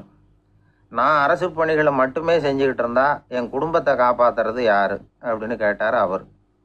இப்படி கேட்டவர் யார் தெரியுமா? அவர் தான் அபூபக்கர், இறை தூதர் முகமது அவர்களுக்கு பிறகு கலீஃபாவாக தேர்ந்தெடுக்கப்பட்டவர். அப்போலாம் ஆட்சி தலைவர்களுக்கு சம்பளம்னு எதுவும் கிடையாது. இந்த பிரச்சனையை எப்படி தீர்க்கிறதுன்னு யோசனை பண்ணார் உமர். அபு உபைதா அவர்கள்கிட்ட அழைச்சிட்டு போனார். அவர் யாருன்னா, அவர் தான் பொது நிதி கருவூலத்தின் பொறுப்பாளர். அவர்கிட்ட பிரச்சனையை சொன்னார். இது மாதிரி ஆட்சி தலைவருக்கு பொது நிதியிலிருந்து ஊதியம் அளிக்க முடியுமான்னு கேட்டார். பொது நிதி விதிகளின்படி அதுக்கு சாத்தியம் இல்லைன்னு சொல்லிவிட்டார் அவர். சரி, வேற ஏதாவது வழி இருக்குதான்னு கேட்டார் உமர். அபு உபைதா கொஞ்சம் யோசனை பண்ணி பார்த்தார். அப்புறமா சொன்னார், மக்காவிலிருந்து மதீனாவுக்கு குடிபெயர்ந்து வந்த அகதிகளுக்கு நிதி உதவி அளிக்கிறதுக்கு விதிகளில் இடம் இருக்கு. அப்படி பார்த்தா அபூபக்கரும் அகதி தானே, அதனால் எல்லா அகதிகளுக்கும் கொடுக்கறது மாதிரியே அவருக்கும் ஒரு தொகை அளிக்கலாம்னார். கலீஃபா அபூபக்கருக்கு இந்த அகதி உதவி தொகையைத்தான் கொடுத்துட்டு வந்தாங்களாம். குடும்ப செலவுக்கு அது போதுமானதாக இல்லை. இருந்தாலும் கலீஃபாங்கிறதுக்காக மற்ற அகதிகளை விட அதிகமாக தொகையை பெற அவர் விரும்பலை. மார்பு பக்கம் கிழிஞ்சிருந்த ஒரு மேலாடையை தான் அவர் அணிஞ்சிருந்தார். அவருடைய துணைவியார் அஸ்மா அவங்க ஒரு நாள் தேன் அருந்த ஆசையாக இருக்குன்னாங்களாம். நமக்கு கிடைக்கிற ஊதியம் குடும்ப செலவுக்கே போதுமானதா இல்லையே, இந்த நிலையில் தேன் வாங்குறதுக்கு காசுக்கு நான் எங்கே போவேன்ருக்கார் அவர். கொஞ்ச நாள் கழித்து அவங்க ஒரு தொகையை அவர்கிட்ட கொடுத்து தேன் வாங்கிட்டு வர சொன்னாங்களாம். இவருக்கு ஆச்சரியம், ஏது இந்த பணம்னு கேட்டிருக்காரு. நீங்கள் தினமும் குடும்ப செலவுக்காக கொடுத்துக்கிட்டு வந்த பணத்தில் கொஞ்சம் கொஞ்சமாக மிச்சப்படுத்தி வச்சேன்னாங்களாம். அபூபக்கர் அந்த பணத்தை எடுத்துக்கிட்டு நேராக பொது நிதி கருவூல பொறுப்பாளர்கிட்ட போனார். இந்த பணத்தை பொது நிதியில் சேர்த்துருங்க, இது அதிகப்படியாக எனக்கு தரப்பட்டு வந்த ஊதியம், அடுத்த மாதத்துலேருந்து இந்த தொகையை குறைச்சிங்கன்னு வேற சொல்லிவிட்டாராம். பசியை தணிக்க தேவையான அளவு உணவு, ஒரு ஜோடி உடை, இதை தவிர கூடுதலாக மக்கள் பொது நிதியிலிருந்து வாங்கிக்கிறதுக்கு என் குடும்பத்தாருக்கு உரிமை இல்லை அப்படின்னு சொல்லி கண்டிப்பாக சொல்லிவிட்டாராம். அவர் வாங்கிட்டு வந்த இந்த குறைந்த ஊதியம் கூட அவர் மனசை உறுத்திக்கிட்டே இருந்தது. கடைசி நேரம் அவர் தம்முடைய மகள் ஆயிஷா அவர்களை அழைச்சார். மகளே, இதுவரைக்கும் பொது நிதியிலிருந்து நான் வாங்கிட்டு வந்த தொகை என்னுடைய இதயத்தில் பாரமாக அழுத்திக்கிட்டு இருக்கு. என் தோட்டத்தை விற்று அதில் வர்ற பணத்திலேருந்து நான் இது வரைக்கும் வாங்கிட்டு வந்த ஊதிய தொகையை கணக்கு போட்டு பொது நிதியில் சேர்த்து விடு அப்படின்னாராம். பதவி ஏற்கிறதுக்கு முன்னாடி தன்கிட்ட இருந்ததை விட இப்போ கூடுதலாக என்ன சொத்து இருக்குன்னு பார்த்துருக்கார். ஒரு ஒட்டகம், ஒரு கோப்பை, ஒரு பணியாள். இதையும் அடுத்தபடியாக கலீஃபாவா வர்றவர்கிட்ட ஒப்படைச்சிருங்க அப்படின்னு விட்டாராம். அதே மாதிரி அடுத்து வந்த உமர்கிட்ட ஒப்படைச்சாங்க. அப்போ உமர் சொன்னாராம், அபூபக்கரே, இந்த முன்மாதிரியால் உங்களுக்கு பிறகு இந்த ஆட்சி பொறுப்பை ஏற்கிறவர்களை பெரும் நெருக்கடிக்கு ஆளாகி விட்டீங்க அப்படின்னு சொல்லி ரொம்ப கண் கலங்கினாராம். கடைசியாக அபூபக்கர் தன்னுடைய குடும்பத்தாருக்கு விட்டு சென்ற சொத்து ஒரு படுக்கை விரிப்பு, ஒரு போர்வை, அவ்வளவுதான். இது சிந்திக்க வேண்டிய ஒரு செய்தி. ஒரு ஊரில் ஒரு மன்னர் இருந்தாராம். அமைச்சர் அவர்கிட்ட சொன்னாராம், மன்னா, நம்ம ராஜ்யத்தில் இனிமே லஞ்ச ஊழலே இருக்காதுன்னாராம். ஆஹா, அப்படின்னா ஊழல் பேர் வழிகளையெல்லாம் நாடு கடத்தியாச்சா அப்படின்னு கேட்டிருக்காரு மன்னர். இதுக்கு அவர், அப்படி இல்லைங்க, இனிமே கொடுக்கறதுக்கு ஜனங்கள்கிட்ட பணமே இல்லை அப்படின்னாராம். ஆசைப்படுறதுல தப்பு இல்லை, ஆனால் அந்த ஆசை தேவைக்கு தகுந்த மாதிரி இருக்கணும். தேவைக்கு மீறிய ஆசைகள் இருக்கு பாருங்க, அது தேவையில்லை. இந்த கருத்தை வலியுறுத்தது மாதிரி ஒரு கதை உண்டு. தேவேந்திரனுக்கு திடீர்னு வீடு கட்டணும்னு ஒரு ஆசை வந்துதான். வீடுன்னா நாம கட்டுற மாதிரி இல்லை. தேவேந்திரன் வீடுன்னா சும்மாவா, ஒரு பிரம்மாண்டமான அரண்மனை கட்டணும். அது மாதிரி இந்த 3 லோகத்துலேயும் ஒரு அரண்மனை கிடையாது அப்படின்னு எல்லாரும் சொல்லணும். இது அவனோட ஆசை. உடனே தேவ தச்சரான விஸ்வகர்மாவை கூப்பிட்டான், உத்தரவு போட்டான். விஸ்வகர்மா தன்னுடைய உதவியாளர்களை எல்லாம் கூப்பிட்டு ஒன்றா சேர்த்துக்கிட்டார். படாத பாடுபட்டு ஒரு பெரிய அரண்மனையை கட்டி முடித்தார். கட்டி முடிக்க 1000 வருஷம் ஆச்சு. தேவேந்திரன் பார்க்குறான். அவனுக்கு திருப்தி ஏற்படலை. என்னுடைய அந்தஸ்துக்கு இது ரொம்ப சாதாரணமான கட்டிடம், இதை விட இன்னும் பெருசாக கட்டு அப்படின்னா. தேவ தச்சர் திணறி போயிட்டார். அவரால் அதுக்கு மேலே எதுவும் செய்ய முடியல. என்ன பண்ணுறதுன்னு யோசனை பண்ணார். நேராக நாரதர் காலில் போய் விழுந்தார். நீங்கள் தான் என்னை இந்த பிரச்சனையிலேருந்து காப்பாற்றணும்னார். நாரதர் யோசனை பண்ணார். சரி, கவலைப்படாதேன்னார். நேராக இந்திரன்கிட்ட போனார். இந்திரன் நாரதரை பார்த்த உடனே வாங்கன்னு கூட்டிகிட்டு போய் அரண்மனையை காட்டினான். இது மாதிரி ஒரு அரண்மனையை நீங்கள் வேற எங்கேயாவது பார்த்துருக்குறீங்களா அப்படின்னு ரொம்ப பெருமையாக கேட்டான். நான் பார்த்ததில்லை, ஆனால் என்னை விட வயசில் மூத்தவர் மகரிஷி லோமேசர், அவர் ஒரு வேளை பார்த்துருக்கிறாரா என்னமோ அப்படின்னார். உடனே அவரை மனசில் நினச்சி தியானம் பண்ணினார். அடுத்த கணம் லோமேசர் அங்கே வந்தார். இடையில ஒரு சின்ன துண்டு, கையில் ஒரு கமண்டலம், தலையில் ஒரு பாய், அவ்வளவுதான் அவர்கிட்ட இருந்தது. எதுக்காக தலையில் எந்த பாய் அப்படின்னு கேட்டான் இந்திரன். என்ன மாதிரி அற்ப ஆயுள் உள்ள ஒரு ஜீவன் தனியாக வீடு கட்டிக்கிட்டு திண்டாடணுமா? இந்த பாய் தான் ஒரு வீடு மாதிரி எனக்கு நிழல் கொடுக்குது அப்படின்னார் அவர். என்னது, உங்களுக்கு அவ்வளவு கொஞ்சமான ஆயுளா அப்படின்னு ஆச்சரியத்தோடு கேட்டான் இந்திரன். ஆமாம், இதை பாரு, என்னுடைய மார்பில் ஒரு பொற்காசு அளவுக்கு ரோமம் உதிர்ந்துட்டுது. எப்போ என் உடம்புல உள்ள எல்லா ரோமமும் உதிர்ந்துருமோ அப்போ என்னுடைய ஆயுள் முடியும் அப்படின்னார். எப்போ அந்த ரோமங்கள் பூரா உதிரும்னு கேட்டான் இவன். ஒரு பிரம்மா மறைஞ்சதும் ஒரு ரோமம் உதிரும், என் உடம்புல உள்ள ரோமங்களின் எண்ணிக்கை எவ்வளவோ அவ்வளவு பிரம்மாக்கள் தோன்றி அவங்க ஆயுள் முடியும் பொழுது என் உடம்புல உள்ள ரோமங்கள் பூரா உதிரும் அப்படின்னார். அப்படின்னா ஒரு பிரம்மாவோட ஆயுள் எவ்வளவு காலம்னு கேட்டான். ஒரு பிரம்மாவுக்கு 100 தேவ வருஷம். ஒவ்வொரு தேவ வருஷத்துக்கும் 365 தேவ நாள். ஒவ்வொரு தேவ நாள்லையும் ஒன்றை மாதிரி 14 இந்திரர்கள் தோன்றி மறைகிறாங்க அப்படின்னு மகரிஷி லோமேசர் சொல்கிறார். இதை கேட்டதும் இந்திரன் ஆடி போயிட்டான். அவ்வளவு ஆயுள் உள்ள இவரே அற்ப ஆயுள்னு சொல்கிறார். நான் என்னுடைய ஆயுளை பெருசாக நினச்சிக்கிட்டு பிரம்மாண்டமான அரண்மனை கட்டணும்னு ஆசைப்படுறேனே அப்படின்னு நினச்சான். எனக்கு வீடு கட்டின வரைக்கும் போதும்னு விட்டான். அதனால் நாமெல்லாம் நம்முடைய தேவைக்கு தகுந்த மாதிரி ஆசைப்படுறது தான் நியாயம். ஆனால் அப்படியே நடந்துக்கிறோம். மனுஷன் கடவுளையே ஏமாற்றி காசு வாங்கிறதுக்குள்ள ஆசைப்படுறான். ஒருத்தன் கடவுளை நினச்சி தவம் இருந்தான். கடவுள் நேரில் வந்தார். தேவலோகத்தில் ரூபாய்க்கெல்லாம் என்ன மதிப்புன்னு கேட்டான். அங்கெல்லாம் ரூபாய்ங்கிறது உங்கள் பணத்தில் 1 கோடி ரூபாய்க்கு சமம். அதாவது தேவலோகத்தில் 1 ரூபான்னா இங்கே 1 கோடி ரூபா. அது மாதிரி எங்களுக்கு ஒரு நாளுங்கிறது உங்கள் கணக்கில் 1 கோடி வருஷத்துக்கு சமம் அப்படின்னார் கடவுள். அப்படின்னா எனக்கு நீங்கள் அதிகமாக எதுவும் தர வேணாம், உங்கள் கணக்குப்படி ஒரே 1 ரூபா கொடுங்க, அது போதும்னா இவன் ரொம்ப சாமர்த்தியமாக. கடவுள் யோசனை பண்ணார். அது ஒன்றும் கஷ்டம் இல்லை, 1 ரூபா தானே கேட்குற, கொடுத்துட்றேன். ஆனால் இப்போ வரும்பொழுது நான் எடுத்துக்கிட்டு வரல, எங்கள் கணக்குப்படியே 1 நாள் பொறுத்துக்க பணத்தோடு வந்துடுறேன் அப்படின்னு சொல்லிவிட்டு பறந்து போயிட்டார். ஒரு நாள் ஒரு தகப்பனார் தன்னுடைய பிள்ளையை அழைச்சிட்டு வந்தார். சார், இவன் சரியாக படிக்க மாட்டேங்கிறான், பெரியவங்களை மதிக்க மாட்டேங்கிறான், நீங்கள் கொஞ்ச நாள் இவனுக்கு குருவாக இருந்து நல்ல விஷயங்களை சொல்லி கொடுத்தா தேவையில்லைன்னார்.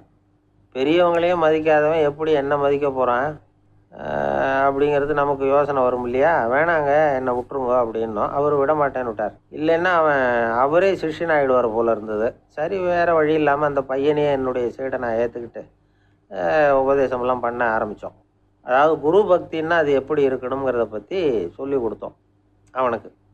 சதமகர் அப்படின்னு ஒரு குரு இருந்தார். அவருக்கு ஒரு சீடர். அவன் பேர் துளசி சைதன்யன், நைஷ்டிக பிரம்மச்சாரி. தன்னுடைய குருவுக்கு எந்த நேரத்தில் எது தேவைங்கிறத புரிஞ்சுக்கிட்டு சேவை செய்கிறவன். ஆனால் இவனை பற்றி மற்ற சீடர்களுக்கு பொறாமை வந்துட்டுது. இவன் மட்டும் இப்படி இருக்கானேன்னு உடனே குருக்கிட்ட போய் கோல் மூட்டினாங்க. அவன் சரியில்லை, அவன் நடந்துக்கிறது சரியில்லை, அப்படி இப்படின்னு எதையாவது சொல்லி. இருந்தாலும் இதையெல்லாம் அந்த குரு நம்பலை. அவருக்கு தெரியும் யார் யார் எப்படின்னு. துளசி சைதன்யன் பெருமையை மற்ற சீடர்களுக்கு உணர்த்தணும் அப்படின்னு நினைச்சார். அதுக்கு ஒரு வழி பண்ணார். ஒரு நாள் சீடர்களை எல்லாம் கூப்பிட்டுக்கிட்டு ஒரு காட்டு வழியாக போய்கிட்டு இருந்தார். அங்கே ஒரு பெரிய மலை அருவி கொட்டிக்கிட்டு இருந்தது. குரு சீடர்கள் பக்கம் திரும்பினார். இந்த மலையின் மேலே இருந்து அந்த படுபாதாளத்தில் குதிக்கிறதுக்கு உங்களில் யார் தயார் அப்படின்னு கேட்டார்.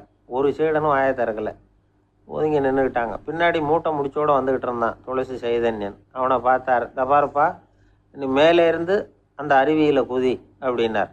அப்படியே செய்கிறேன் சுவாமின்னா ஓடி போய் பொத்துன்னு குதிச்சுட்டான். அடுத்த கணமே குருநாதர் தன்னுடைய யோக சக்தியால் பறந்து போய் அவன் கீழே விழுந்துடாமல் தாங்கி பிடிச்சி கொண்டுகிட்டு வந்துட்டார். மற்ற சீடர்களுக்கெல்லாம் ஒரு மாதிரி ஆயிட்டுது. அடுத்தபடியாக என்ன பண்ணலாம்னு யோசித்தாங்க இவனை மாட்டி விடுறதுக்கு. ஒரு நாள் வெத்தலை அடிக்கிற ஒரு சின்ன உரலையும் உலக்கையையும் எடுத்து ஒளிய வச்சுட்டாங்க. சதமகர் சன்னியாசி இல்லை, அவர் வெத்தலை போடுவார். பல்லு சரியில்லை, அதனால் இடித்து தான் வெத்தலையை போடணும். திடீர்னு வெத்தலை பாக்கு கேட்டார். வழக்கமாக உரலில் இடித்து தர்றது தான் துளசியின் பழக்கம். உரலை தேடினா கிடைக்கல, என்ன பண்ணுறது? குரு கேட்டுவிட்டாரே, குரு சேவை தானே முக்கியம். என்ன பண்ணால் வெத்தலை பாக்க தன்னுடைய வாயில் போட்டு முன்னும் அதை எடுத்து அவர்கிட்ட கொடுத்துட்டான். குரு எதையோ படிச்சுக்கிட்டே அதை வாங்கி வாயில் போட்டுக்கிட்டார். துளசி இன்னைக்கு தாம்பூலம் நல்லா இடிக்கப்பட்டிருக்கு, ருசியாக வேற இருக்குது, அதை இடித்த பாத்திரத்தை என் கண்ணால் பார்க்கணும்னு ஆசையாக இருக்குன்னு விட்டார். அதை மட்டும் அனுப்பி போய் நீ வர வேண்டான்னு வேற சொல்லிவிட்டார். இதை கேட்டதும் துளசி தவிச்சு போயிட்டான். இவன் போகாமல் எப்படி வாயை மட்டும் அனுப்பி வைக்க முடியும்? இவன் தவிக்கிறத பார்த்ததும் மற்ற சீடர்களுக்கெல்லாம் மனசுக்குள்ளே ரொம்ப சந்தோஷம். துளசி கொஞ்சமும் யோசிக்கலை, வாழை எடுத்தான், தன்னுடைய தலையவே அப்படியே அறுத்து வெட்டி எடுத்தான். இன்னொரு சீடங்கிட்ட கொடுத்துட்டான், எடுத்துகிட்டு போன்னு சொல்லி கொண்டுட்டு போய் குரு முன்னாடி வைக்கிறாங்க. அந்த தலையில் வாய் திறந்துருக்கு, வெத்தலை போட்டு முன்னு இருந்தது, தெரிஞ்சு போச்சு, சிவப்பாக இருந்தது. அவனுடைய குரு பக்தியை இப்போ எல்லாரும் ஒத்துக்கிட்டாங்க. அதுக்கப்புறம் குரு சதமகர் தன்னுடைய அற்புத திறமையினால் அந்த தலையை மறுபடியும் ஒட்ட வச்சுட்டார். துளசிக்கு உயிர் வந்துட்டுது. இப்படி ஒரு பெரிய கதை உண்டு. அதாவது துளசி சைதன்யன் அவனுடைய குரு பக்தி எப்படி அப்படின்னு கேட்டோம். ரொம்ப அபாரம். அப்படின்னு அந்த பையன் அடக்கமா. அது சும்மா விளையாட்டுக்காக தான் அப்படி அவங்ககிட்ட கேட்டோம். ஏன்பா உன்னுடைய குரு பக்தியை என்கிட்ட காட்டுறதுக்கு உன்னோட கழுத்தை நீயே அறுக்கணும்னு நான் சொன்னேன், அதை நீ செய்வியா அப்படின்னு கேட்டோம். என்னுடைய கழுத்தை நானே அறுக்க வேண்டிய அவசியம் இல்லை சார் அப்படின்னா அவன். ஏண்டான்னு, அதே காரியத்தை தான் இனிமேல் நீங்கள் தினமும் செய்ய போகிறீங்களே சார் அப்படிங்கிறான். ஒருத்தர் ரொம்பவும் மகிழ்ச்சியாக வந்துக்கிட்டு இருந்தார். என்ன விஷயம்னு விசாரித்தேன். நான் தோற்று போயிட்டேன், அதுதான் மனசுக்கு மகிழ்ச்சியாக இருக்குது அப்படின்னார். எனக்கு இது ரொம்ப ஆச்சரியமாக போச்சு. இந்த உலகத்தில் தோற்று போகிறவங்க யாரும் மகிழ்ச்சியாக இருக்கிறது இல்லை. அப்படி இருக்கிறப்ப இவர் இப்படி சொல்கிறாரே, எங்கே தோற்று போனீங்கன்னு கேட்டேன். அதுக்கப்புறம் தான் அவர் விவரமாக சொன்னார். என்னோட 5 வயசு குழந்தையோடு நான் விளையாடிக்கிட்டு இருந்தேன். அந்த விளையாட்டில் என் குழந்தை ஜெயிச்சு விட்டுது, நான் தோற்று போயிட்டேன் அப்படின்னார் ரொம்ப உற்சாகமாக. நான் யோசித்து பார்த்தேன்.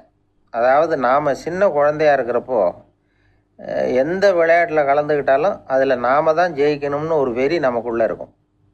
நம்மளை எதிர்த்து விளையாடுறவர் நல்லவரா கெட்டவரா, பெரியவரா சின்னவரா அப்படிங்கிறதெல்லாம் முக்கியம் கிடையாது.